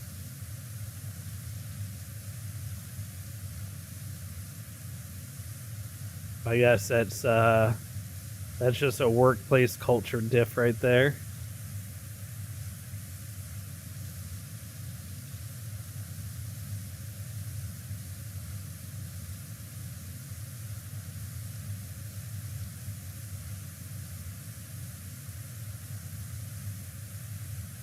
Yeah, you definitely at the end of the day need to do what's best for your recovery. All these conversations aside, I think at least crutches will be, one, reduce the amount of pain you are in during recovery, and two, I think it will reduce your overall time needed to recover because you'll be putting less strain on it, giving it a better chance at healing.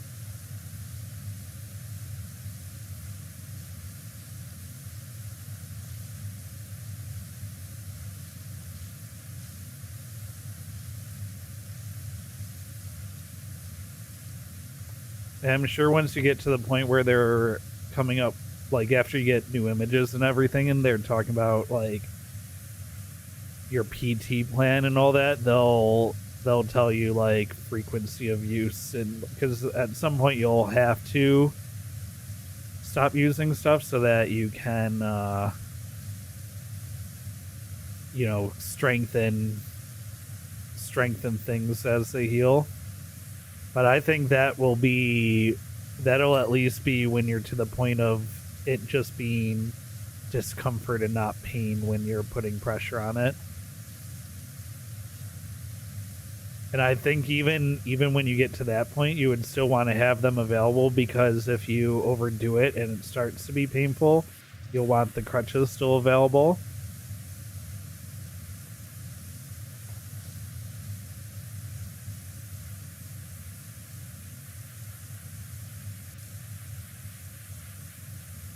Yeah, if hey, Drageth, if I could, I would. And that's just a statement on the current state of my physical health. I am not healthy right now.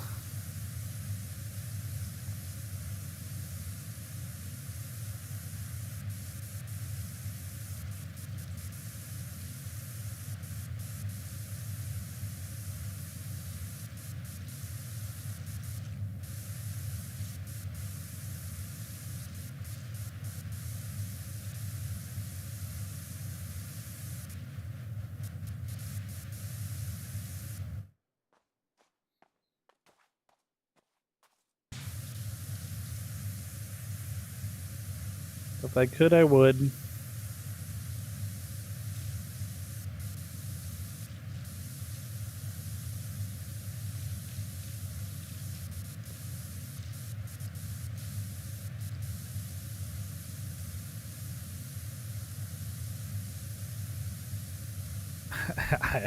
I really don't think Frags is in a physical shape either.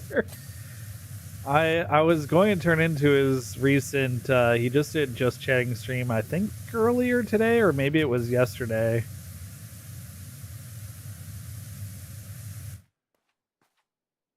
Why is this entrance wall dirty? So dirty.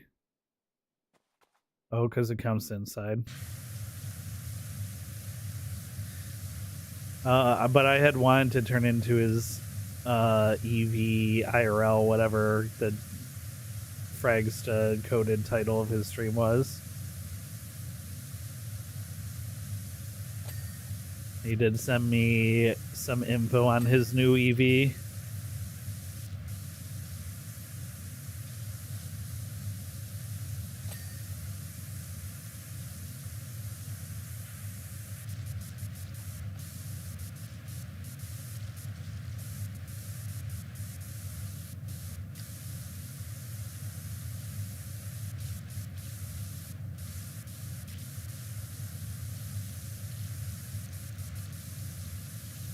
I don't think he would make it down here now that he's gone EV, just because of how much time he'd have to spend at. I mean, he could get it down here, but just the amount of time he'd have to spend at charging stations along the way is not. If he already hasn't already made the commitment, I really don't think he'll make it now.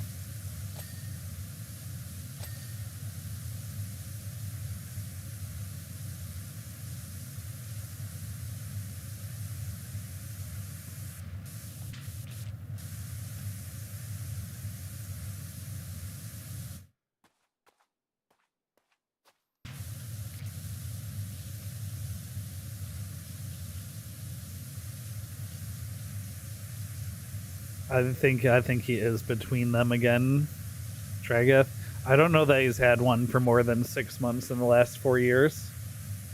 Every time I talk to him, he's either like just started a new one, or is about to start a new one, or just left one.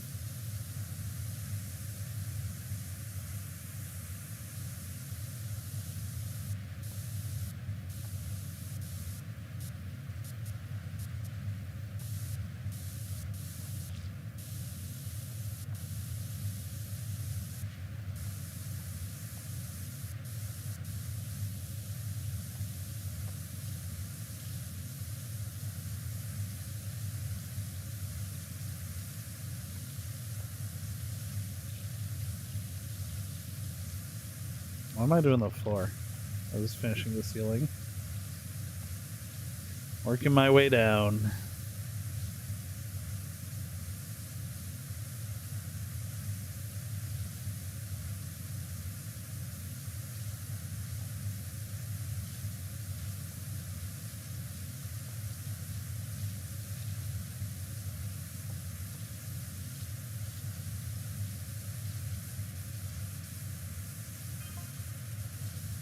Traces of odd luminous ore everywhere. I've never seen anything like it. Ooh.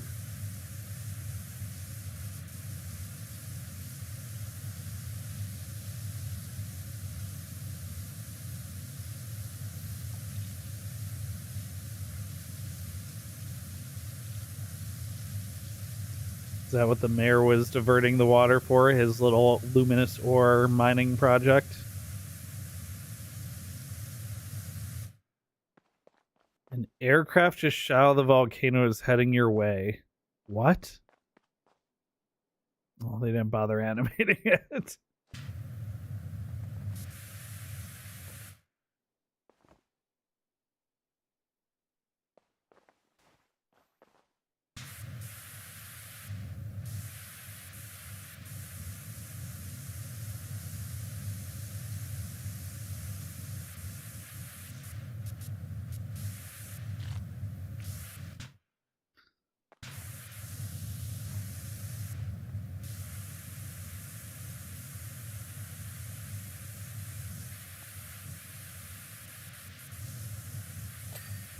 There we go.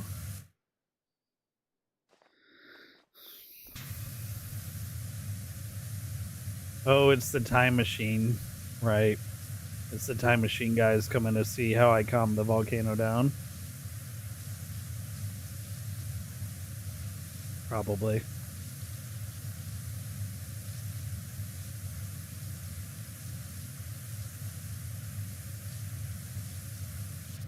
I don't know, but we should ask him in his next stream for all the details.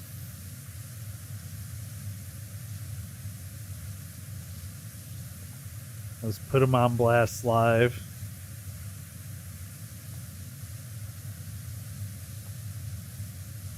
I mean, he's got to be doing something if he just treated himself to a new car, right?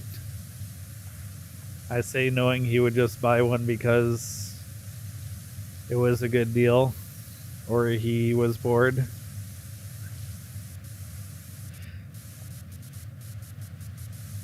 I even told him when he told me he got a new car, I was like, man, I feel like you haven't sent me the new car text in way too long. I used to get one every like 8 to 10 months from him.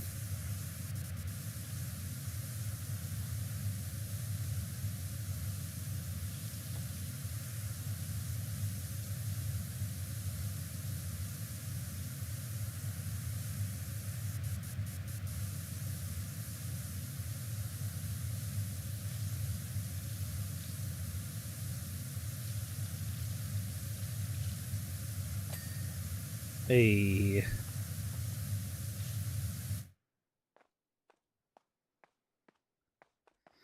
All right, walls and floor of this room, and we're done. And then it's game over for PowerWash Simulator.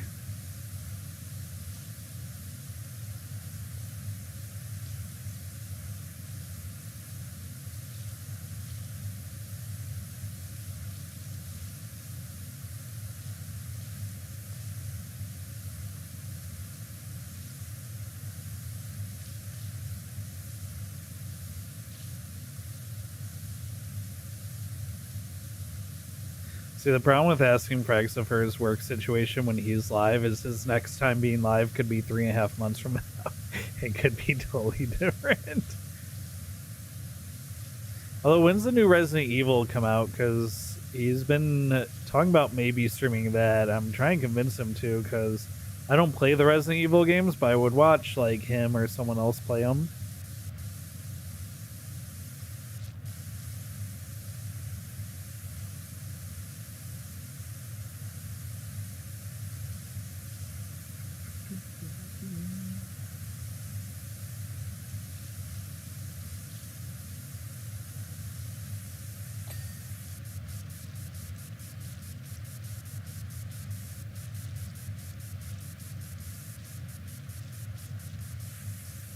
Backup game you want to do in Archie just in case you and Brando can't get Minecraft running? OOT.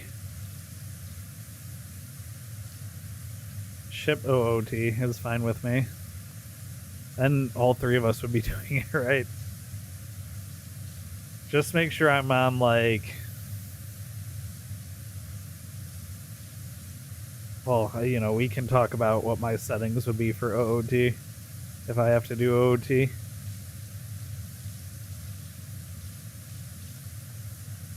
Well, I mean, I am familiar enough with the OOT thing that I'm sure if you guys remind me how to make a file, I can just go in and make my own file for it.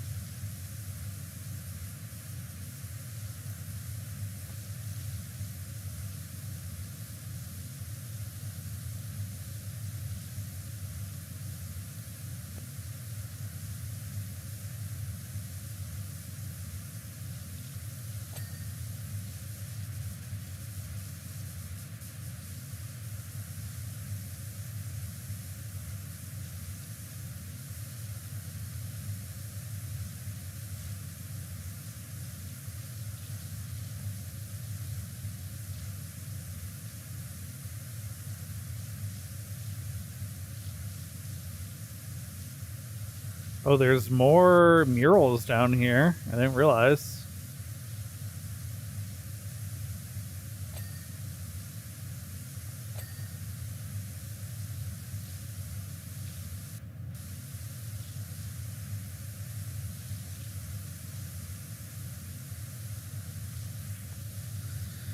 That's it's like a houseboat.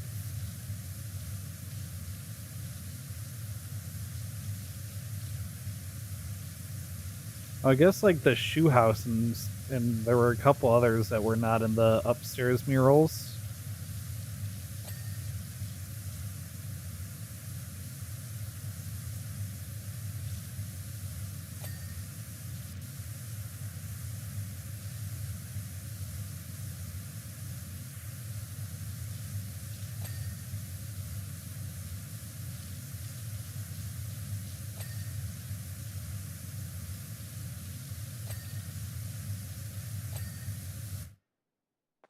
Oh, that's the monk temple. Like how there's two power washers too in case you're playing on co-op.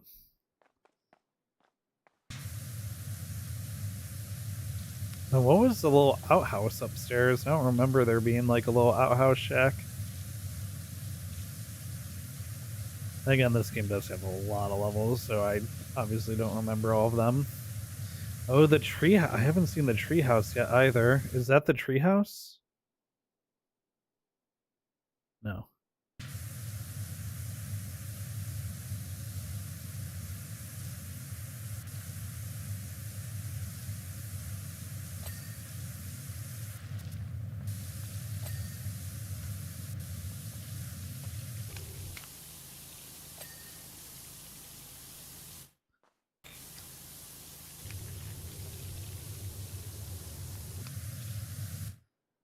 Bring you into the Ringer of OT Pain.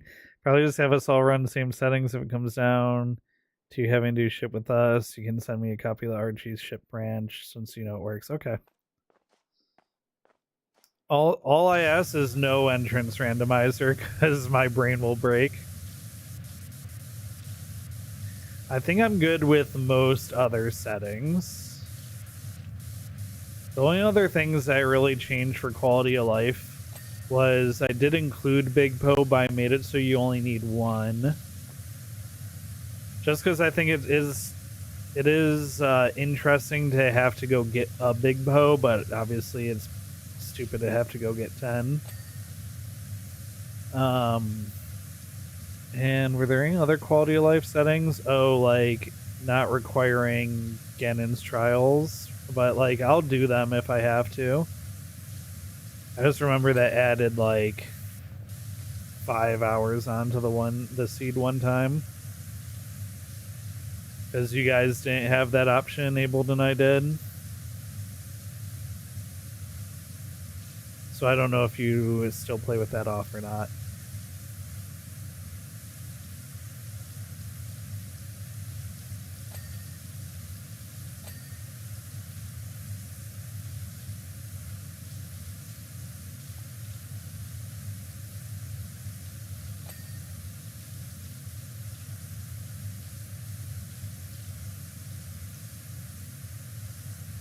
You think we'll do much entrance rando, but Ice Trap Fest is a must? Okay, yeah, no problem. That just changes all the junk checks into ice traps, right?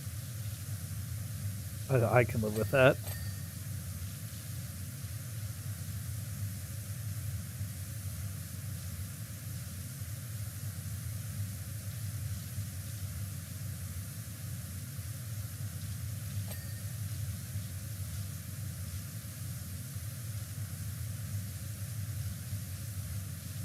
Oh, there's the fair. Oh, there's all the carnival ones. The fortune teller hut, the Ferris wheel, the merry-go-round. This is the other plane. Oh, the underground, the subway bathroom. I forgot about that level. That level sucked as well.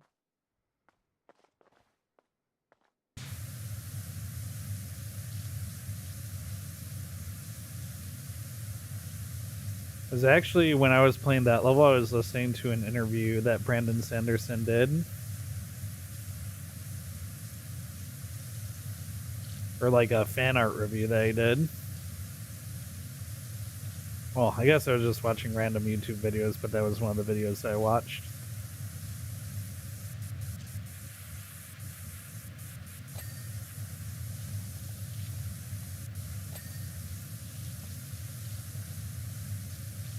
What happened to my wife's ankle? She was running the Austin half marathon yesterday, right? Yesterday.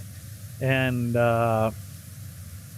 when she went to run around a photographer who was on the course, she rolled the ankle while changing directions and broke it. She took a tumble, skinned her knee real bad as well, bruised her hip and shoulder, broke her phone screen protector, chipped her watch, and broke her ankle. It was not great. It was around the 6 mile mark too, so a very non-majestic tumble. Kiwis and Stars, hello. I hope you're doing well, at least. Our household's a bit of a mess right now.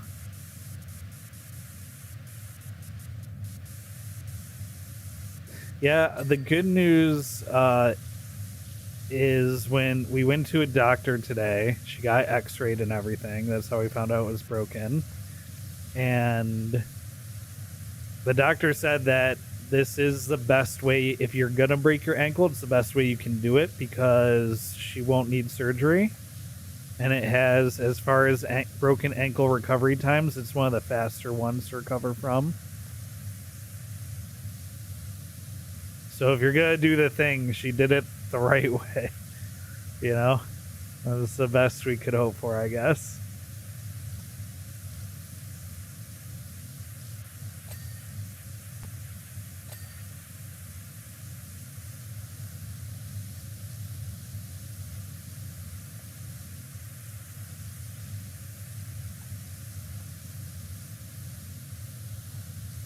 No, Distance Storm. I think you're funny always.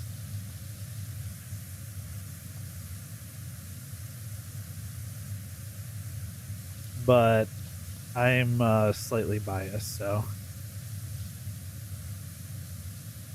I'm not the best test group for your jokes or focus group, whatever it is, to run jokes by.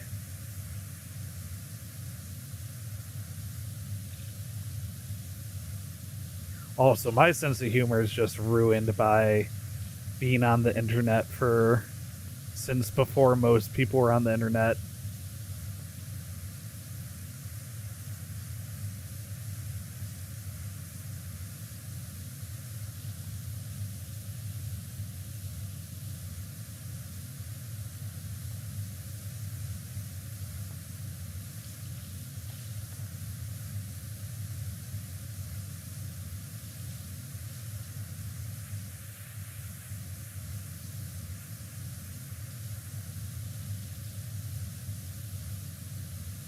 Yeah, if you don't remember the AOL login dial-up noises, then I beat you to the internet.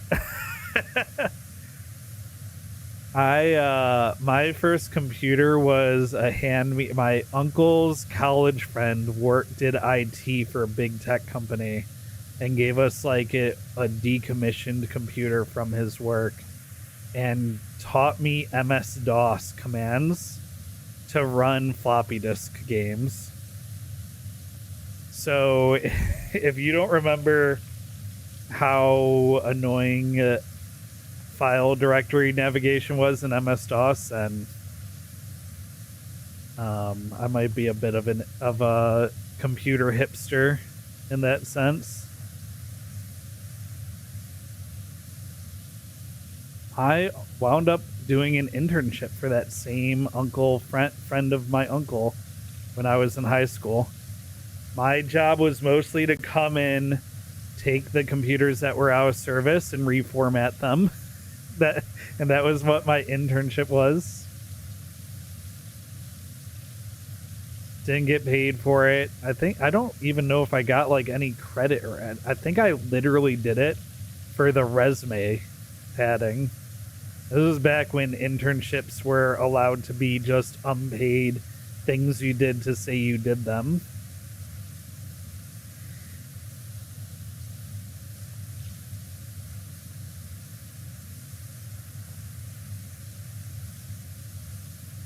Crazy.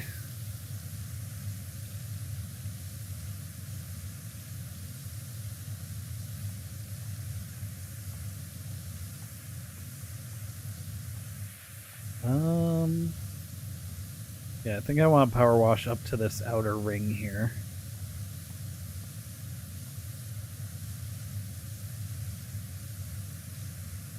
Yeah, floor and floor centerpiece. I want to polish up to that just centerpiece. We're almost done with this level now of beating the game. He brought up Deathlink. Now you kind of want to do that just to make it more interesting. I mean, I'm fine with that. I mean, the problem is the three of us have played so much Zelda that, I mean, are any of the three of us even going to die if we're all playing Legend of Zelda? If, like, I was playing Minecraft, it would probably be a little more interesting. Or if one of us was playing, like, Hollow Knight or something. But, like, if we're all playing Ocarina of Time, are any of us even going to die? I don't know when the last time I died in Ocarina of Time even was.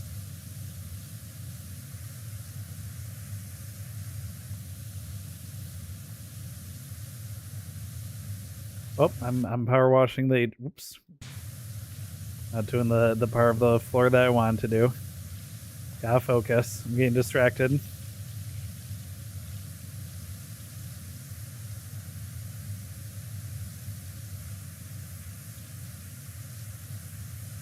Oh, yeah, that's a good point to storm Vex. One of the pieces of YouTube content Storm and I consumed recently was people doing shared health pools in Minecraft, as well as we've seen people do shared inventories as well, which is also very funny. But I was talking about how I wanted to get some people together to do a shared health pool in Minecraft. I think would be very funny. Well, like I said, I've been back on my Minecraft phase lately. You know how people be. That 2 week phase is back, you know?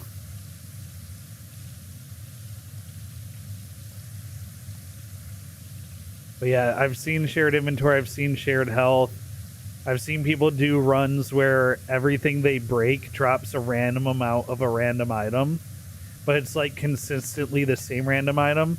So if you're like, oak wood drops blaze rods, then oak wood's always gonna drop blaze rods, right? That's the kind of randomizer that it is. I think that kind of run is also very interesting because you could break dirt and get 32 diamonds, right? Or it could spawn 5 wither skeletons or something, you know? It just seems like good content. Tagos one had the green screen and light green text. Had text-based video games in them. Ooh. Yeah, old school computing. Play enemy randos, so every now and then we get... Oh, right. I forgot you guys play enemy rando. Yeah, that does make a bit of a difference. Or I guess enough of a difference. Pyramidian gem. Rear octopus wall ornaments. I gotta be over on this side.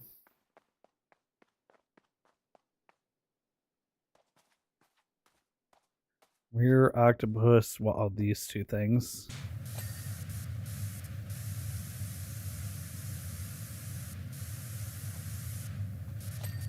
Okay.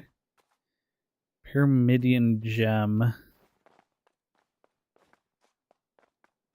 Like on the top or something?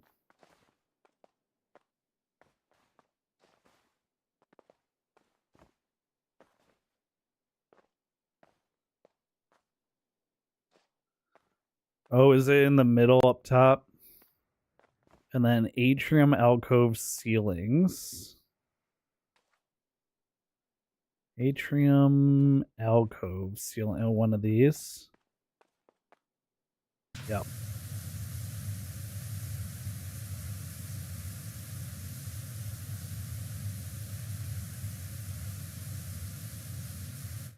Is it both of them? Oh, just this one. Oh yeah, I didn't blast like this side of it at all.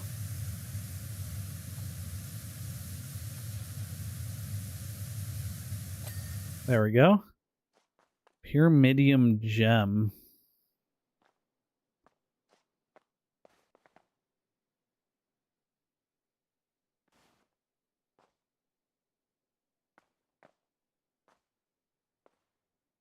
I don't know what the pyramidium gem is. Let's find it. I don't know, even with... Oh.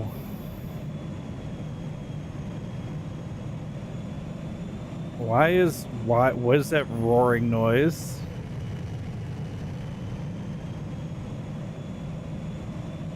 It's a plane.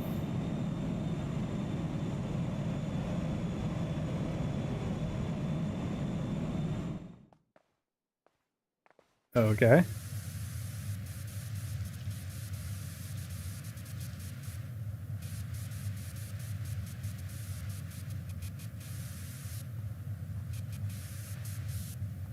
All right, here it is, the end of PowerWash Simulator.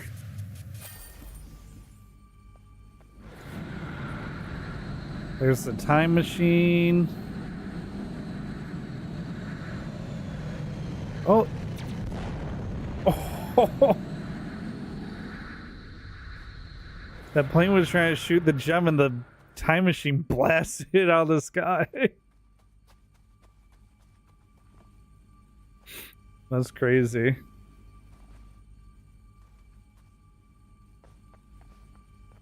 Okay. I guess we saved the world.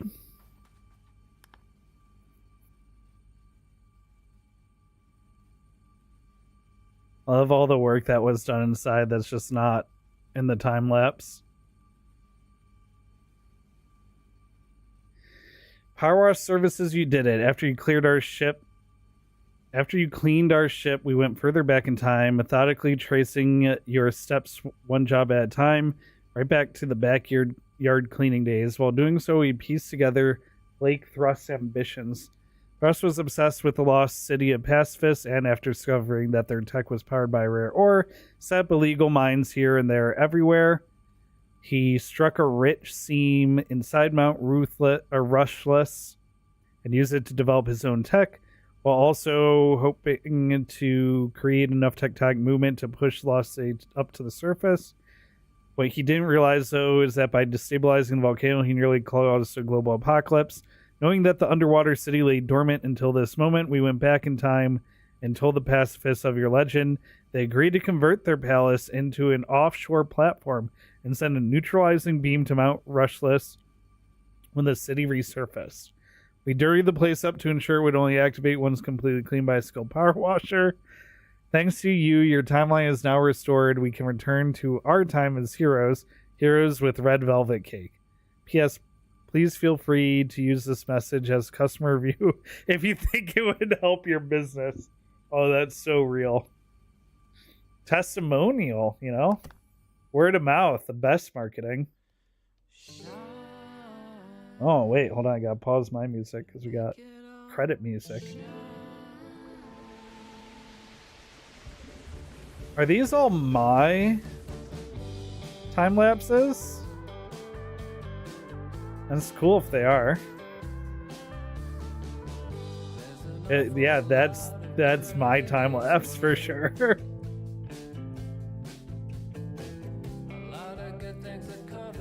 This is nice, getting to see all the time lapses.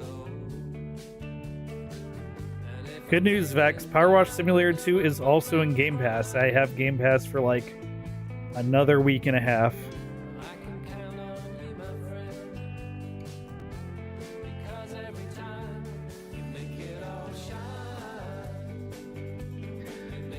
I think the shared health is better content, but I think shared inventory is more trollable. Like, if you have people that want to mess with each other more, shared inventory is definitely the way to go. Because it's like so much less.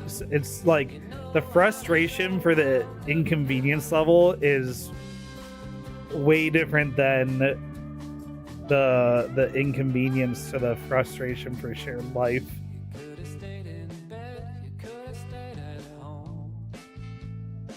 But PowerWash Simulator 2, let me dip a toe. Let me dip a toe into it with Game Pass and see how, if it got improved or like what the situation is.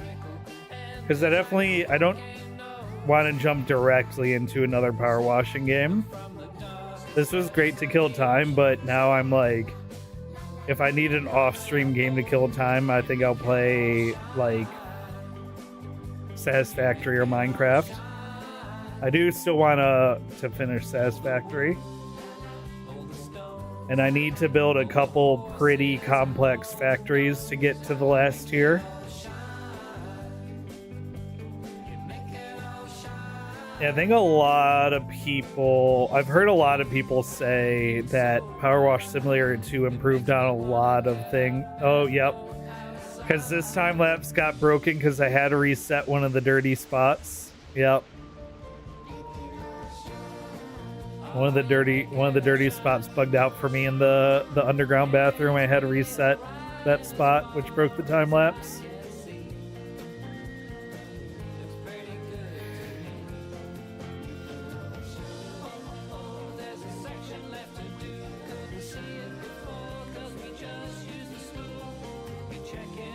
I was watching someone play through Expedition 33 while cleaning the Ferris wheel.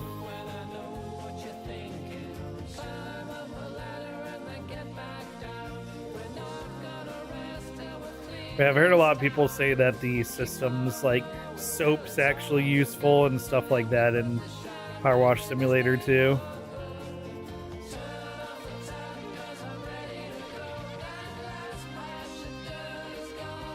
This is the only level I use soap on.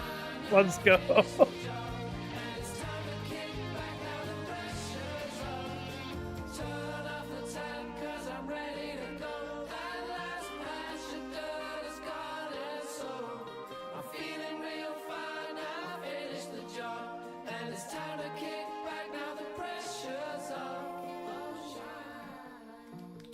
Oh, cutscene? All my jobs. Oh, is Ulysses in the... It's Ulysses and they have kittens.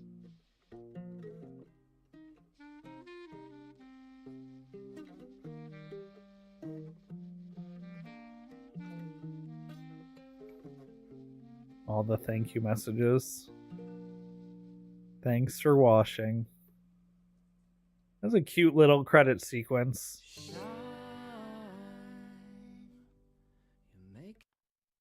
Oh, okay. New.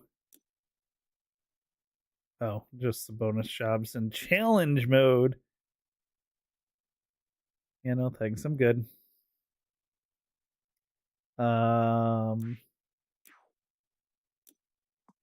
Here, I'll get the special thingy.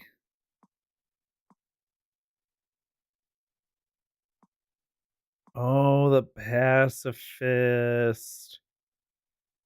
Yep, we'll get that as well. Spend all my money on skins. Classic. PowerWash Simulator 2 should also already be installed. There we go. Let's play the first level, see how it plays. Let me update my game.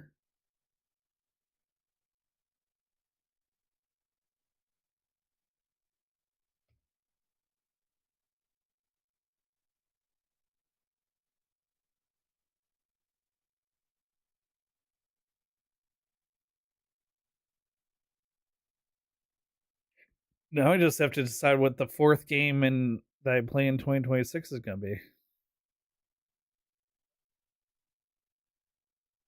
Try this Open PowerWash Simulator 2? Yeah, I definitely will give it a shot. I heard it's a much better system in the new game.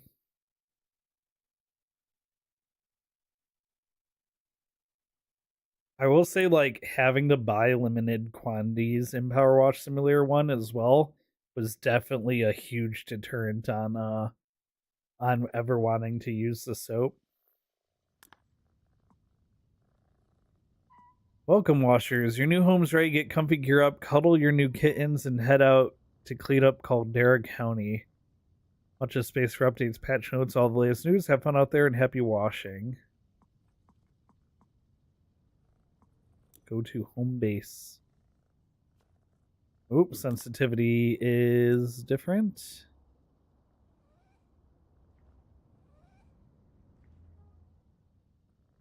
Uh-oh. Can you not change your sensitivity? Oh. Gameplay, mouse sensitivity. That's better. Oh, look, you got a whole little world map here. Pet Bubbles.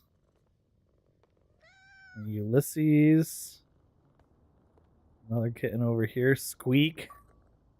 Oh, pet all three cats. Hello. You don't have to come all the way over here.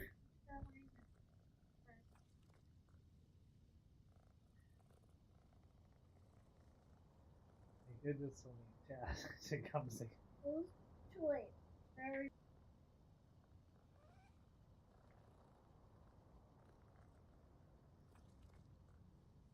I'll be right back. I have to go rewrap Distant Storm's foot for bed.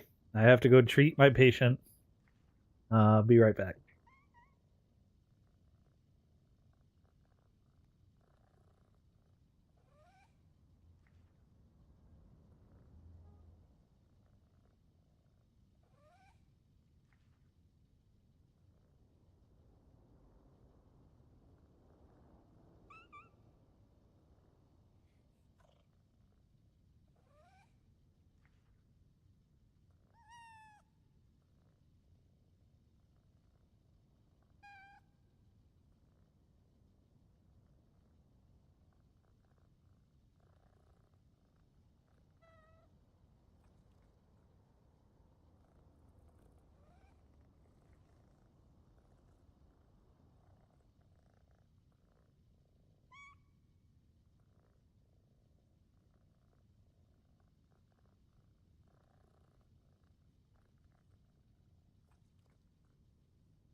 All right, let's take a look at the first level here.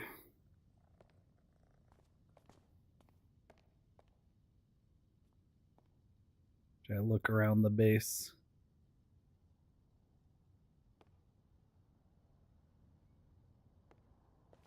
Oh, tell me there's trophies and little models or something you can get.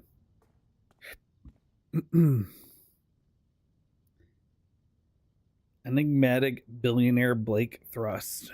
Did he mean to destabilize Mount Rushless?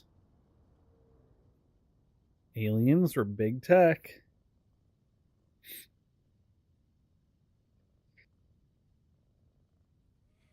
The town with no cats. What is he up to? Who were the pacifists? Oh, you can. These are actually full articles. Muckingham Merman.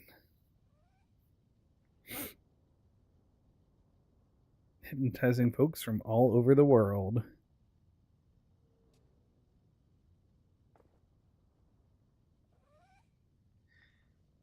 Wait, you can. Oh, you can't scroll.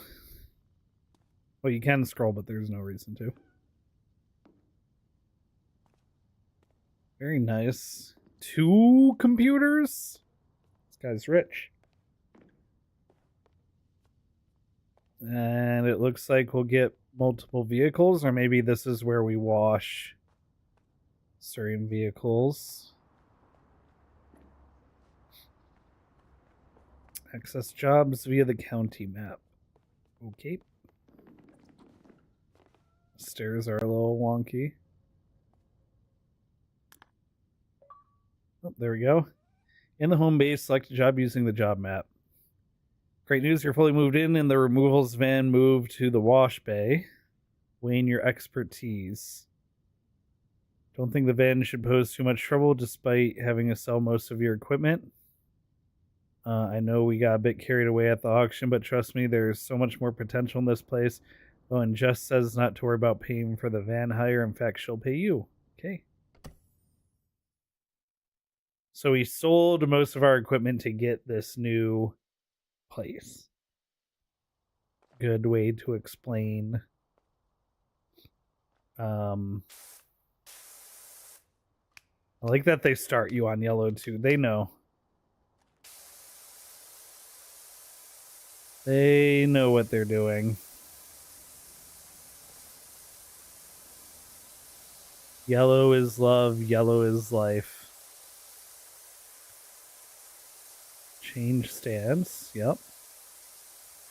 Jump is space. Yep, that's all the same. I forgot that it's going to actually give me a tutorial.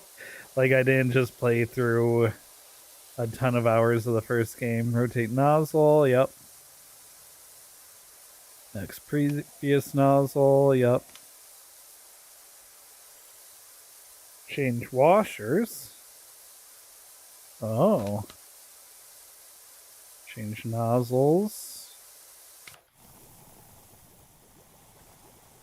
Change extensions.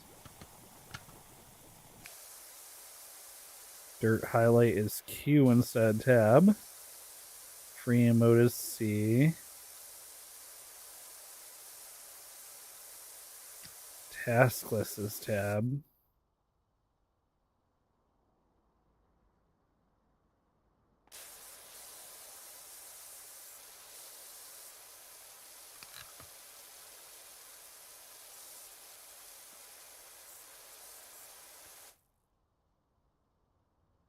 We can track certain things.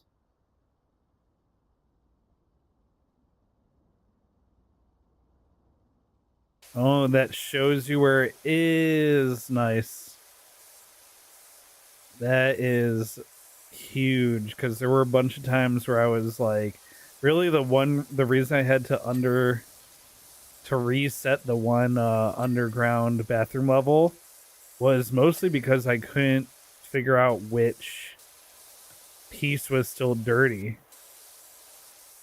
And it was such a small amount of dirt remaining that all of them looked done. And I tried spraying all of them down multiple times. And I couldn't get whichever one was still dirty to actually be clean.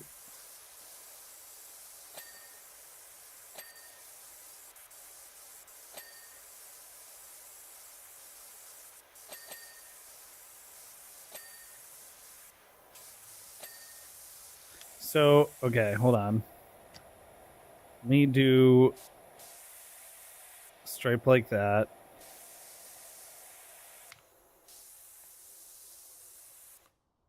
Okay. Now let me do this.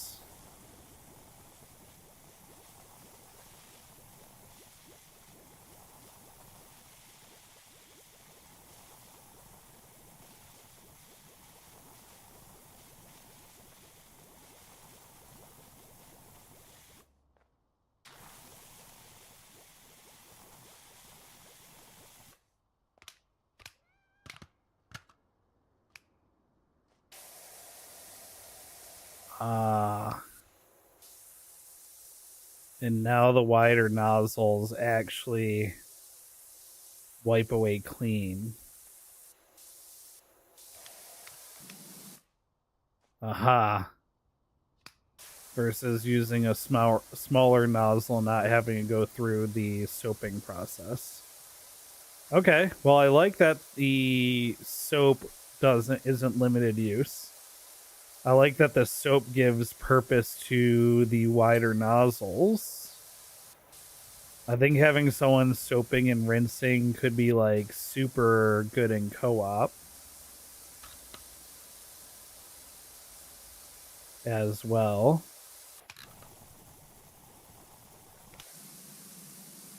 Here are some customary clothing gifts. Oh. Please put them on. Oh, someone got a Witchy Onions mug from shop.jengu2.com. You know, it's been a little while since someone's bought one of those mugs. Glad to see people still like them. Oh yeah, what am I gonna fill the crib with?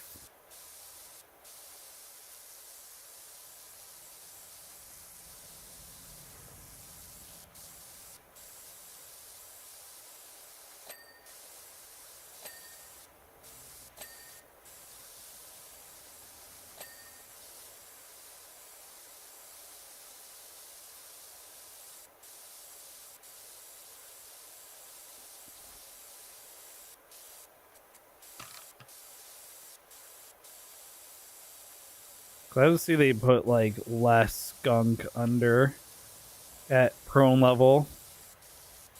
I didn't love how much time you had to spend prone in the first game. Although I'm sure there will still be lots of prone work to do.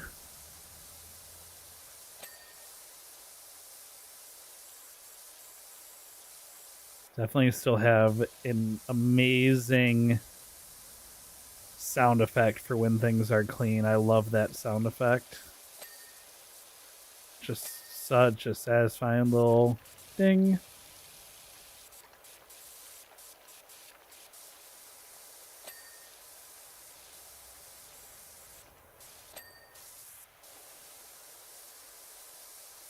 I somehow no-scoped that mirror.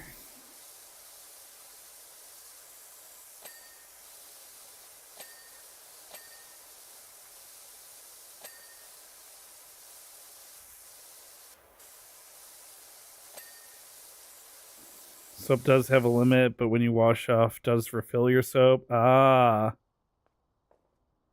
okay. So it's not like you can soap the entire map and then come back and rinse it off. You do have to do it in sections. Still, I think that's a pretty good way of balancing, one, the use of other nozzles, and two, making it like limited without having to waste a resource like money. I don't hear, like, are my cats outside?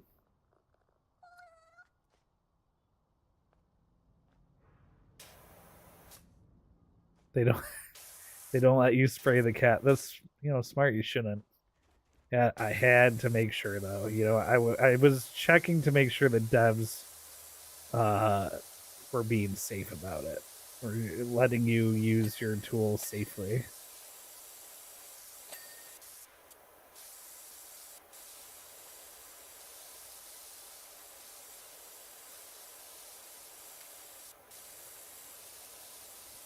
Just making sure. I wouldn't want them doing crazy things like letting you feed cookies to parrots. Like how people flipped out on Minecraft when they found out they were going to let you feed cookies to parrots, but cookies are poison to real life parrots. Though I guess they do use Minecraft in classrooms as an educational tool now. So I guess they do have to be conscious of what people will learn from the game. Or more conscious than other games, as much as I want to bust their balls about it.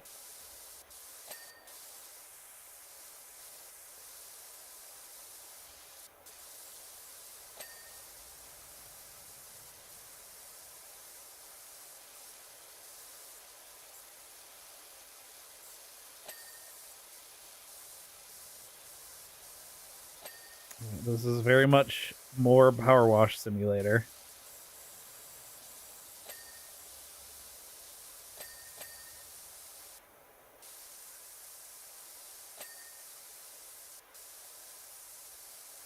Let's do this side with the soap again.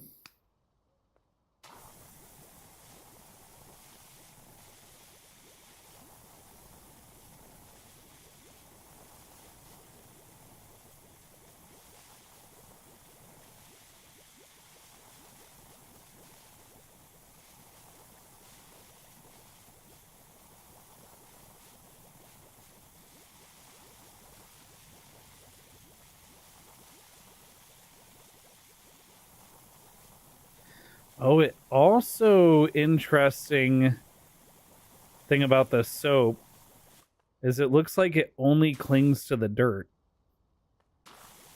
And it doesn't cling to not dirty surfaces, so you could also use it to find dirt you miss. That's nice.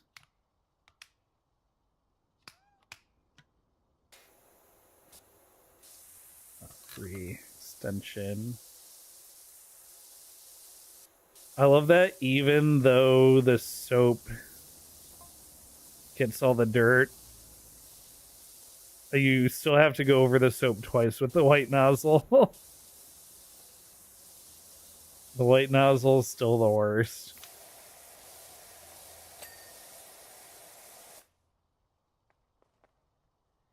Ooh, Harper Shaw, go recommend me to everyone.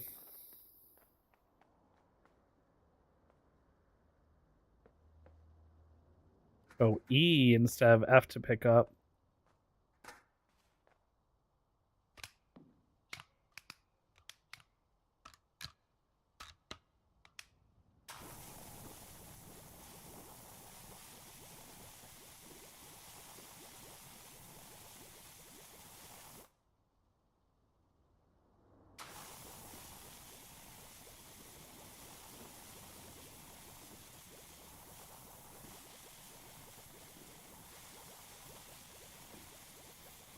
How do I tell how much soap I have available?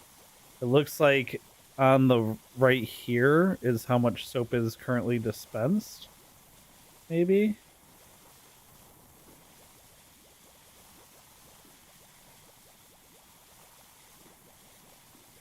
Yeah, okay, that little bar is going down.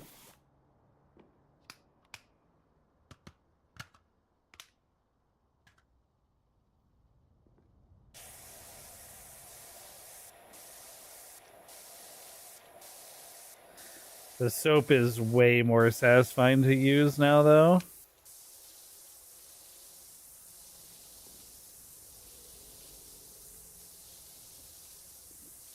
It lets me do nice sweeping lines. Yeah, I like that a lot.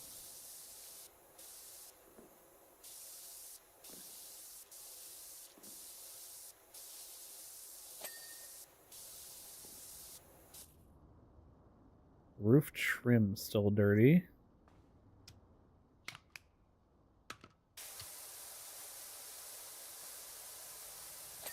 There we go.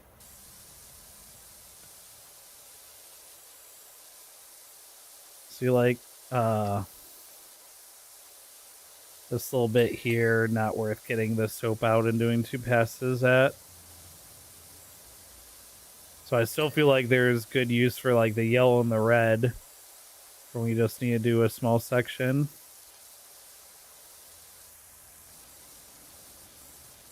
Though I also feel like if I'm gonna do Power Wash Simulator 2, I almost have to be over here now and then just block the text.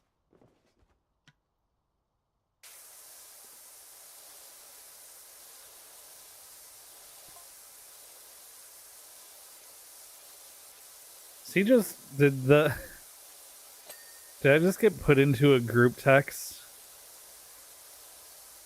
where I'm getting promoted in said group text? Do people actually? Well, I guess I've had like people get recommended to me before, like someone recommends me an electrician or whatever, but never like via sharing the group text. They just give me the contact and then I go, hey, Jason gave me your number or whatever.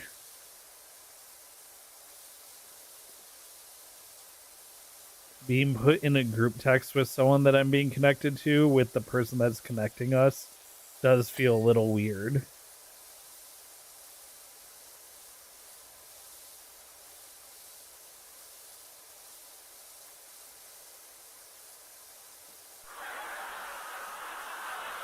Cool! What is up? Long time no see.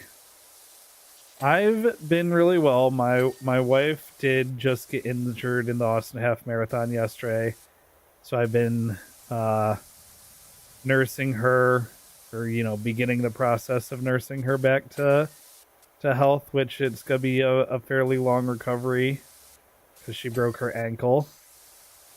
And I'm also still very much on the job hunt, which has been decently stressful and all that. But other than those couple things are going pretty well.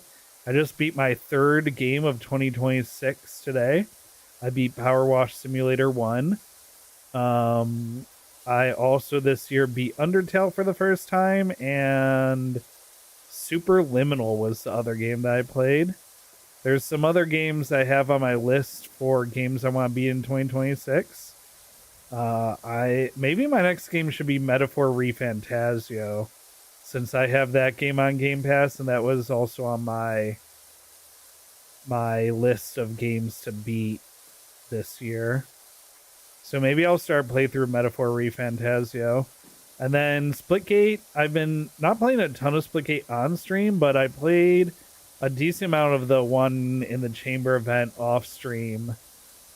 Actually, I played a decent amount of one in the chamber on stream as well.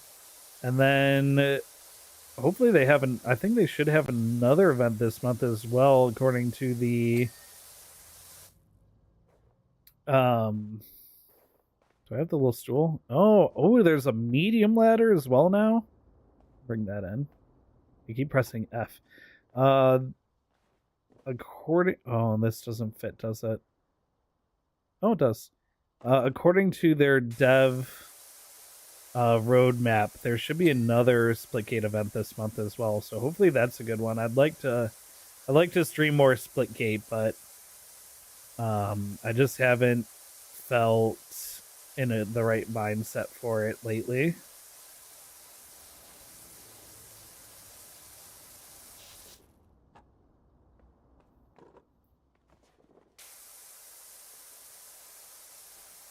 Yeah, we went and saw the doctor today. She got x-rays. That's how she found out it was broken.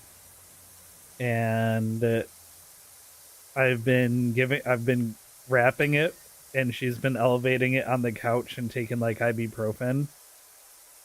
And they gave her a boot to wear for when she has to move around. And the boot, she did say the boot's already helping a lot with managing her pain when she's moving around. Because right now it really hurts when she has to move it. Like if she has to roll over in bed or anything, it hurts. Or if she has to put any weight on it to move around.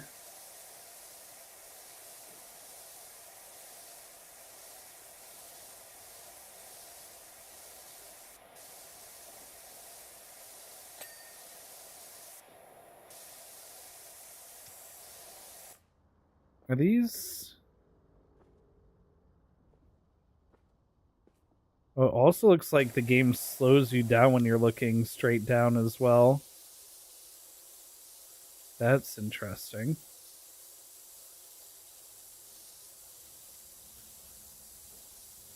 I was checking to see if it was tracking my footprints or if those footprints were just like baked into the dirt and they were just baked into the dirt. It wasn't doing live footprints. That would have been a cool thing to add for the second game.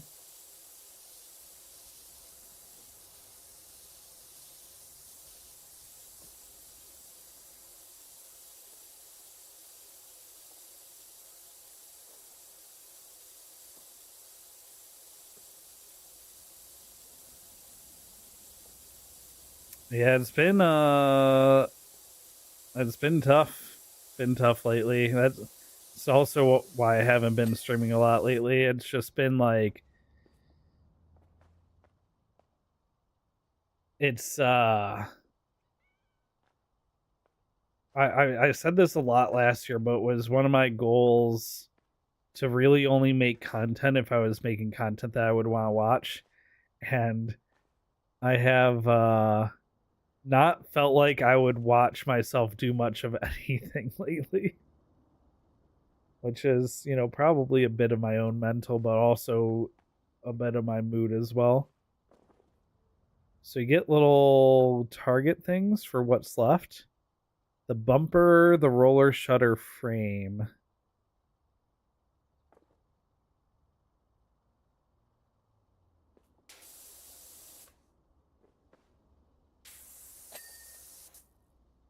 And the bumper.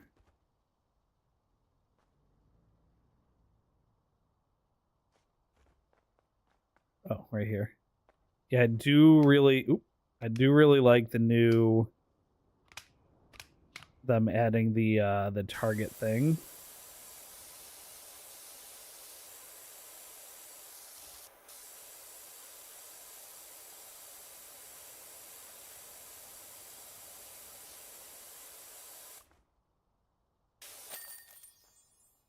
Job complete.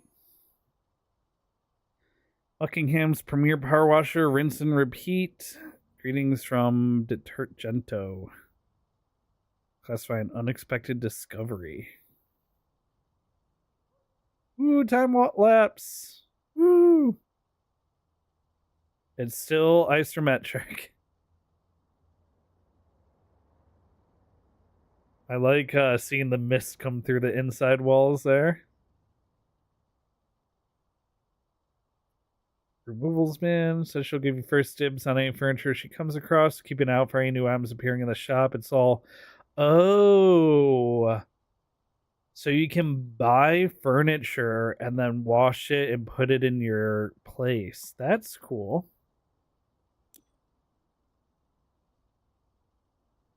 Okay, well that's enough. I tipped a toe to check out. I do like some of the systems in PowerWash Sim 2 already. Neat. We have washer styling.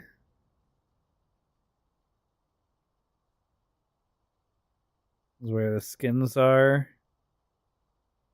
Masks. Fan cosmetics. Ooh, the swirl, like, that's for like washing concrete, yeah. Oh, there's also multiple currencies. Yeah, this is for like, yeah, surface cleaner. Neat. A 17-inch and a 20-inch one.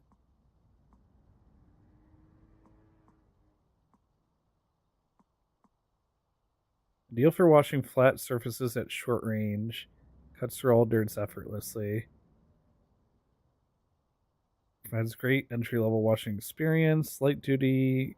Provides power comparable medium washers of its competitors, but at costs to the area of effect. Medium duty. Provides noble upgrade and power to the washing experience. Power comparable heavy, but I see. Oh, there's a lot more like mid levels to the washers now. Cosmetics, furniture. Oh, free rug and sofa.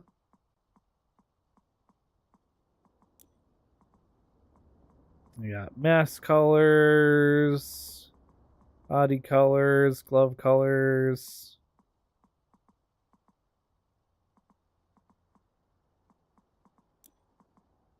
And van colors. Nice.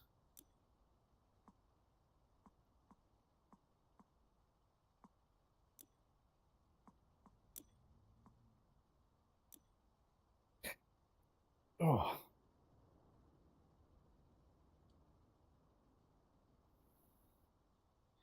Play the first game, in your opinion, didn't really see the appeal, but you can see why others like it. Yeah, I mean, if it's not for you, it's not for you. That's like how all simulator games are, right? Some will scratch an itch and others just won't. Try House Flipper. Yeah, see, like House Flipper is one that I get why people like, but I don't think I would like it. I've watched people play House Flipper though. Um, I generally don't like simulator games.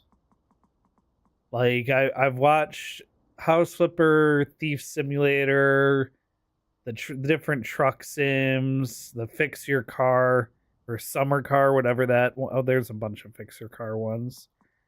Um, I think sim games can be like good content as far as content creation goes, but I don't vibe with most of them.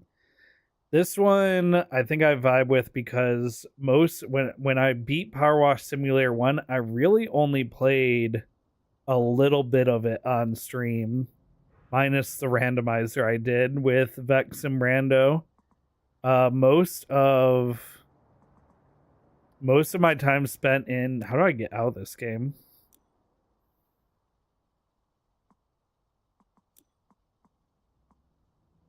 Most of my time spent in PowerWash Simulator was like while I had a YouTube video up or an audiobook or whatever.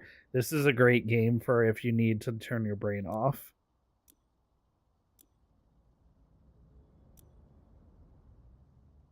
Career mode, switch to free play. Is it here?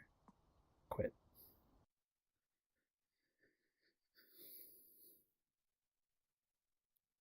But yeah, I lose access to Game Pass soon, so these games that are in Game Pass are the games I have Balatro on my phone already, so I'm not gonna lose that. I'm gonna lose Another Crab's Treasure, Blueprints, Expedition 33. Um Halo is free, so I don't lose that one. Metaphor ReFantazio. I never beat High on Life, but I kind of got bored in it. Power Wash Simulator, Nine Souls, Revenge of the Savage Planet I played already. Spligate's free. Tectonica, I think this was an early access game anyway. Altars and Darktide. Of these games, let me just uninstall Darktide now. Of these games that I have installed, the ones that I haven't played that I'd like to beat before I lose Game Pass are Metaphor ReFantazio, because Clair Obscura I've really enjoyed. So I want to give Metaphor ReFantazio a shot. It won a bunch of awards at the 2020 4 Game Awards. Blueprints also very highly reviewed. Alters, I'm just curious as to I find the narrative, or I find the concept intriguing of Alters, but I watched some gameplay. I don't think I'd really like it too much. So I'd probably want to try and beat Blueprints, then Metaphor ReFantazio, then Another Crab's Treasure in that order before my Game Pass runs out.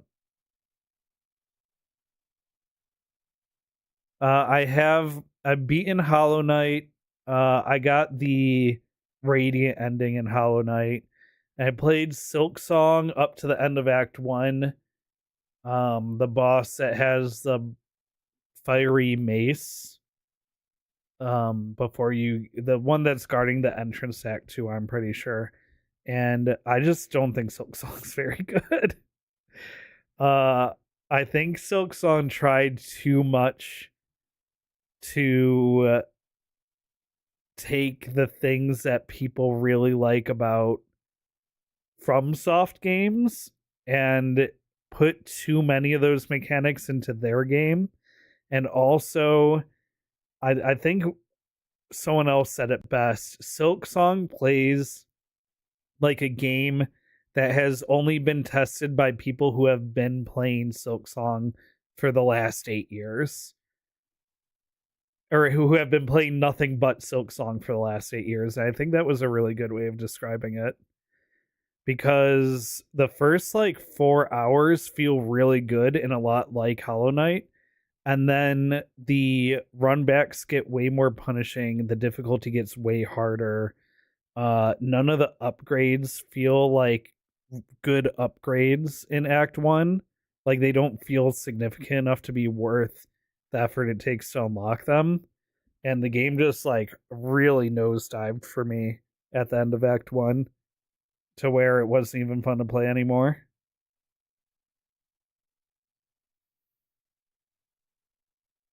I think, do I have Grounded on Steam?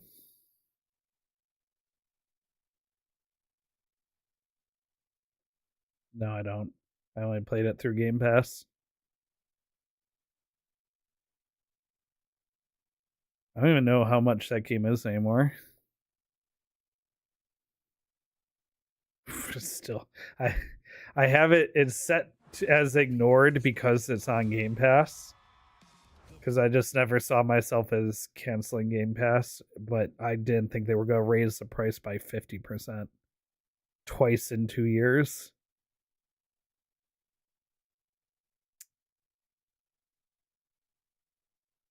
Well, you can bundle them and get a 10% discount.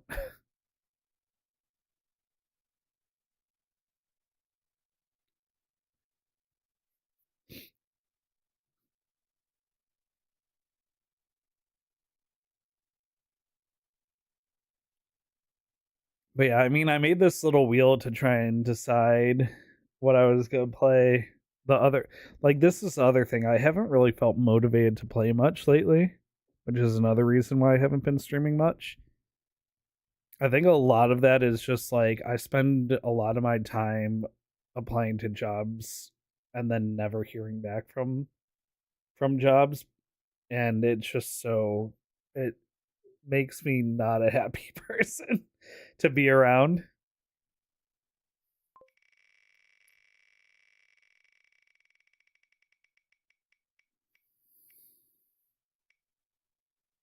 I've been wanting to play more 7 days as well.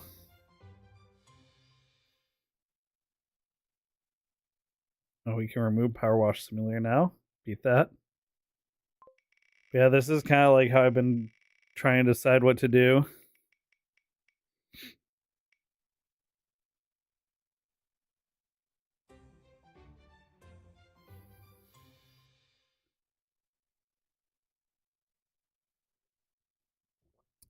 Yeah, cool. So you get it. Silk Song's just not the same. This is another thing that I want to do eventually. I want to go back and play through all the side stuff that I skipped on my first playthrough. Now that I've seen like so many of the really cool side things, I know way more about the game watching other people react to it. Cuz the way people react to the end of Expedition 33 also really changes based on what kind of optional content they saw during their playthrough. I don't know why this is so laggy. Oh, there it goes.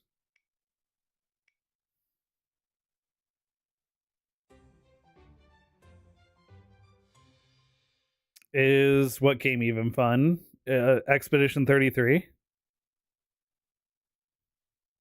I will say this. I I do not like turn-based strategy games. When I started playing Expedition 33, I prefaced my playthrough of being like, the only turn-based game I play consistently is Pokemon, which is this glorified rock paper scissors, really. So historically, when I play turn-based RPGs, I don't have fun, and Expedition 33 is actually a lot of fun. Like, in addition to the story being one of the coolest stories that I've ever seen, like, including movies, TV, and anime and books, it's one of the coolest stories that's ever been told to me.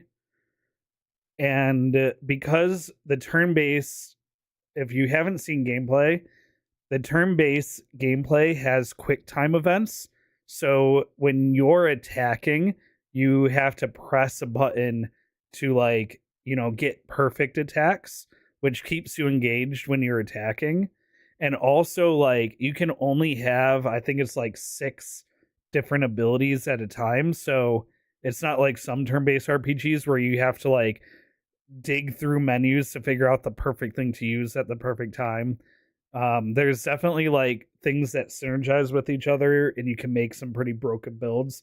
But I'm not like the kind of person that can figure that out organically. I can certainly look them up and copy them, but um, I was still able to make some strong builds. They weren't broken, but they were strong. Uh, and the other thing is, like, all the incoming attacks you can dodge or parry. And parrying has a shorter window, but if you parry every attack successfully, you counterattack and do extra damage. And then some abilities can only be parried.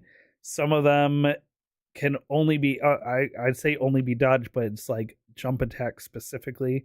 So, like, when you're being attacked, there's always something to do because you're trying to reduce or completely eliminate the incoming damage. And if you play the game perfectly, you can beat that game no hit, which for a turn based game is crazy that you can do a no hit run of a turn based game.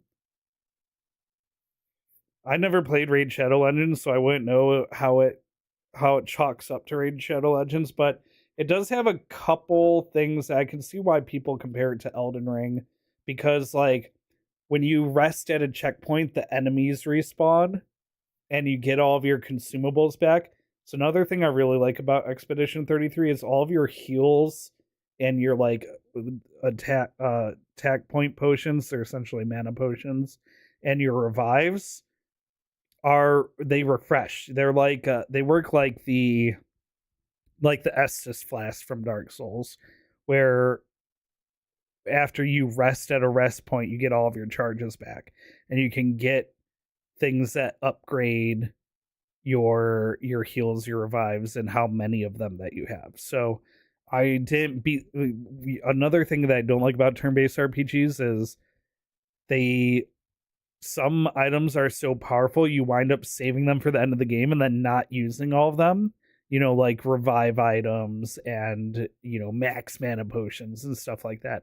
But since in Expedition 33 they're not like a consumable item, instead it's something that gets refreshed every time you rest. I didn't feel like I had to be stingy with them, which was very nice. um but anyway, I thought the game was a lot of fun, and I don't really like turn-based RPGs. I've watched a lot of, like, YouTube videos of, I played Expedition 33 as a hater and now I love the game. And, like, it truly is a game where even if you don't like turn-based RPGs, which I didn't, the game is so well made. The gameplay is so tight and fun, and the story is so intriguing, and the soundtrack is so good, and everything looks really good. It really deserved everything that it got. And that's gonna sound, like, I promise you, anyone that I've watched do a reaction video who's like, I'm just seeing if the game, if it's just people glazing or if the game's actually good, all of them decide the game's actually good after they play it. So it's totally worth. It's totally worth. Yeah, it's probably one of my favorite games ever now. Definitely one of my favorite stories ever. I think it will unironically, from a writing sense, as far as the story goes, I think like if people go to like school for game design or for writing, I think it might wind up being a game that's like taught about because of how good it is. I think it'll wind up getting actually taught about in classrooms. So the nice thing about making a wheel like this is not so that you just blindly do whatever the wheel lands on, but sometimes making a decision wheel like this can tell you what you want to do when you go, oh, like, oh, I really wish it had landed on 7 days instead of wild mount farming. And then that is like a clue to my brain, like, oh, that's what I want to do. Because sometimes, and I think this is because I probably unironically have undiagnosed ADHD, it can be really hard to break through executive dysfunction or choice paralysis.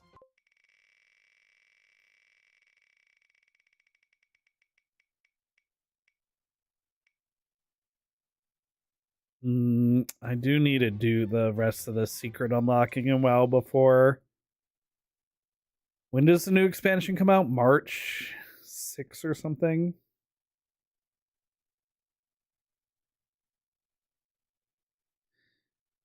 March 2nd.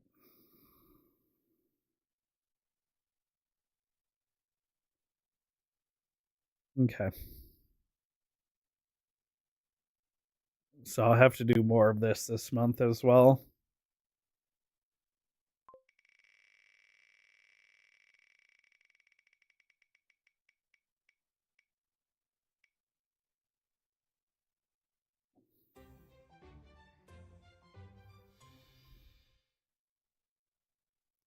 Anyway.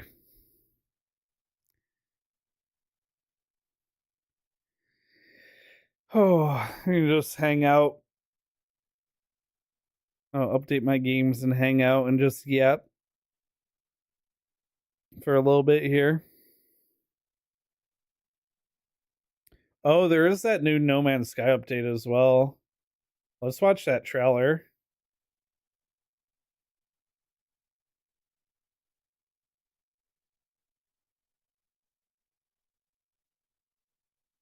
I can't wait for Pale World 1.0 to come out this year.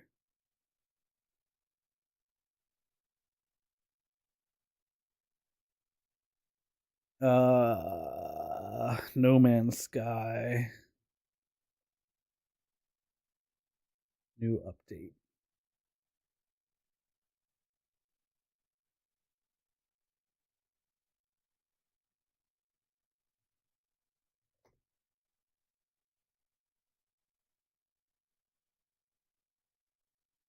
It's the Remnant update, right? Yeah.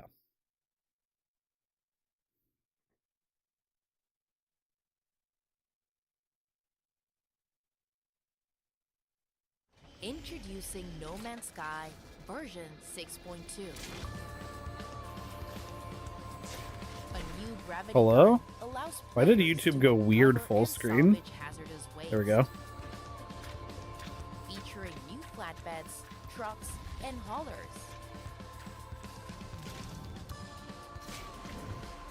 Clean up the planet alone or join a salvage crew with friends.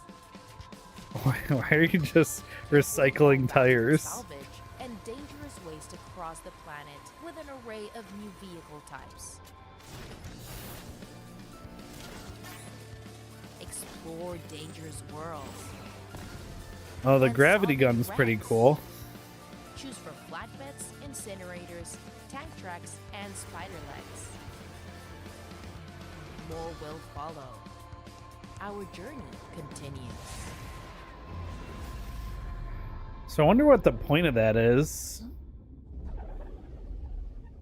How are they gonna, where are they get, why would you want to gather all that scrap? Is it just to get materials? They have like new crafting that requires. I have more questions than answers as per usual with the No Man's Sky update trailer. Hmm.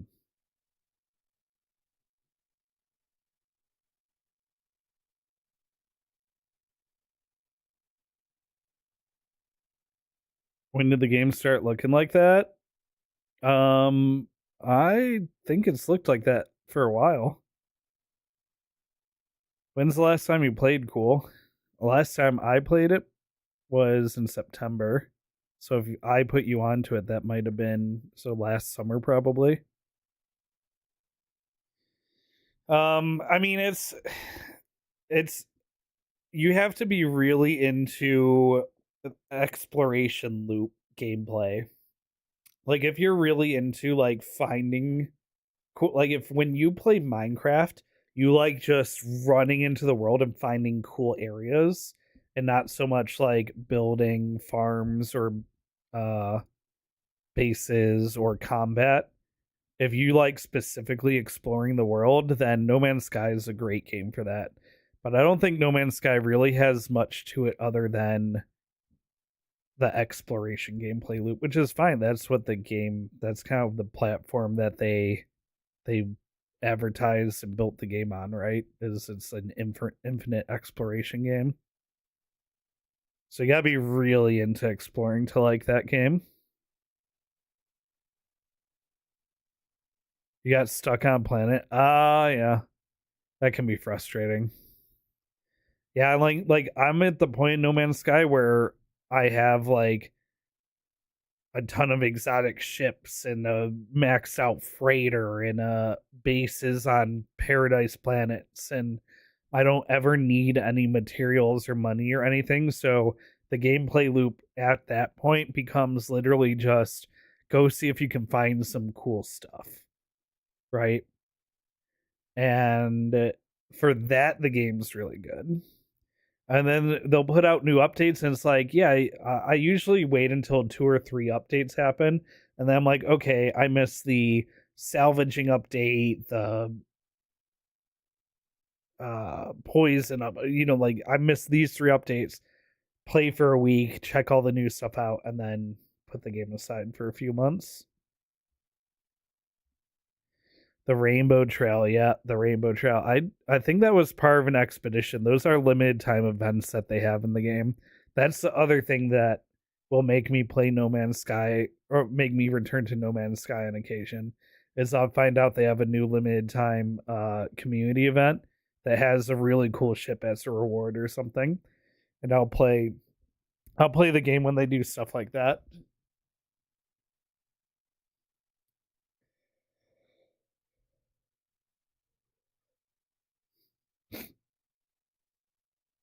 I think I'll probably play a lot more Splitgate when they bring racing back, which hopefully happens soon. I think they're aiming to bring it back soon, or I mean, they're actively working on it. Oh my gosh, Nico only just got a portal kill.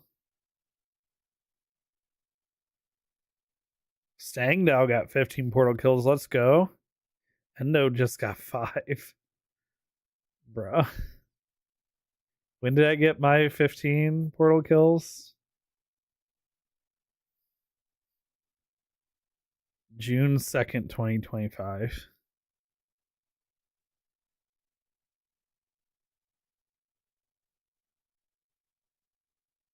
I mean, I've finished most of the game by the game. The achievements were available on the 22nd. And by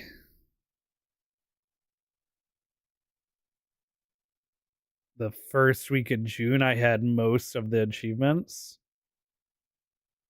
And then I kind of trickled in the hardest ones over the next month, and then 2 of them were bugged for me. Firecracker Jack was just bugged. And then they had an achievement for when the new game came out.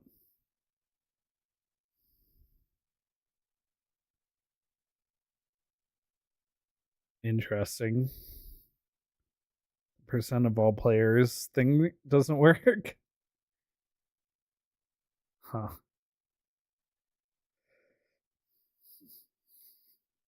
I wonder why that's broken. This is another game that I want to go back to eventually as well.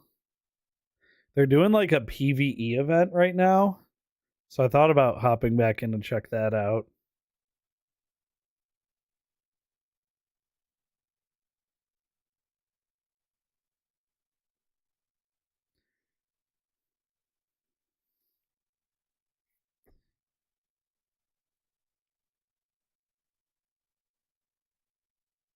I think it's a little too late at night to start a new Blueprints or start a new game like Blueprints.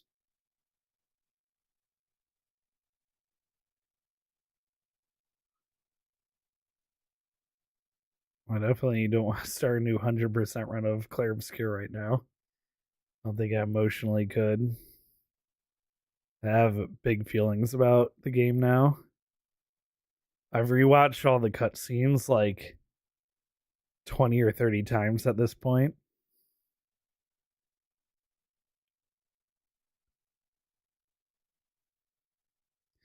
All right, you know what? It's probably a good point to end the stream. Go have a snack and unwind before bed.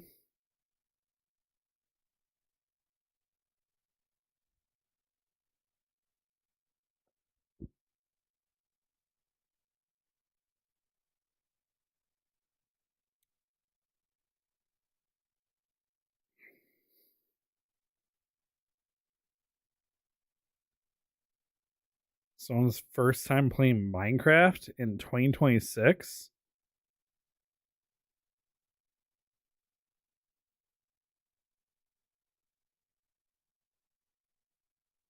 Reanimal. Isn't there an anime for Reanimal coming out? Oh no. Oh no, I'm thinking of something totally different.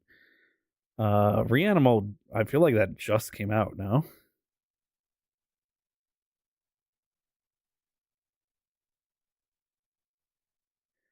Reviewing YouTubers' first videos. Oh my god, that sounds torturous. It sounds like a good video idea, but it sounds like torture.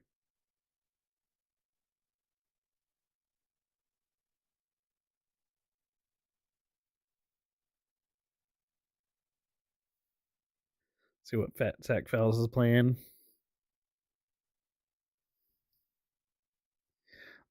Baby steps.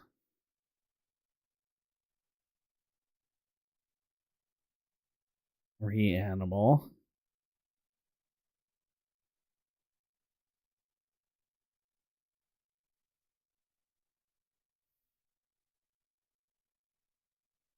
Let's watch the trailer for Reanimal real quick. I definitely have heard that game. Hello, music. Pause. There we go.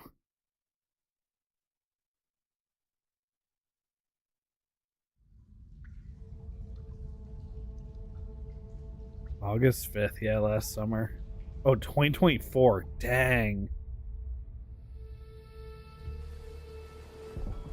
Oh, this is the game by the people who made Little Nightmares.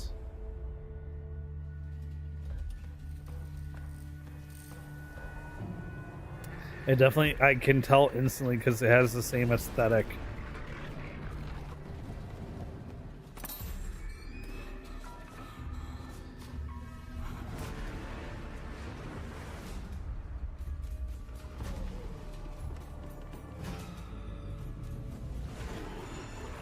Such a dark game.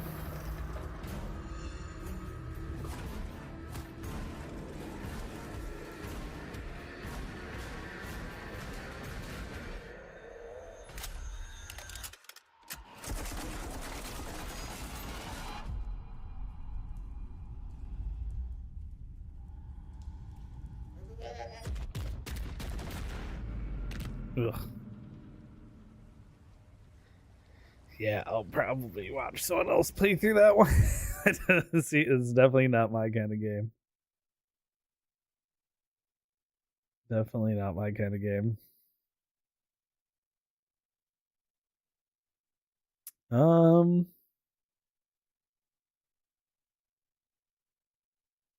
what? Oh, this person I followed because they were playing.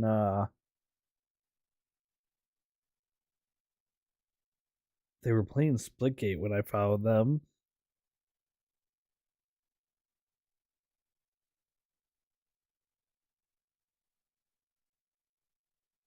Wow, first time playing Minecraft in the big 26 is honestly crazy.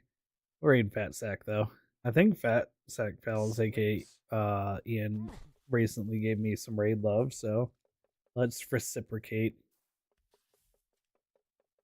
Met them at a Twitch Austin meetup, so they're a local streamer for me. Today's Monday. Distance Storm is off from work tomorrow. While she continues to recover from her broken ankle, I'm going to be taking care of her. So depending on how she's feeling will probably determine when the next time you guys see me is. It is 4 minutes into Tuesday, that's right. So see how Distance Storm's feeling with her ankle and everything, and I'll try and figure out what if I want to start like Blueprints or Metaphor ReFantasio. I probably need to finish some more games in my Game Pass before I lose it. That should be what I focus on. All right, say hello, Fat Sack Fells, guys. Have a great night, and I'll see you guys very soon. Good night. Good night. Goodbye.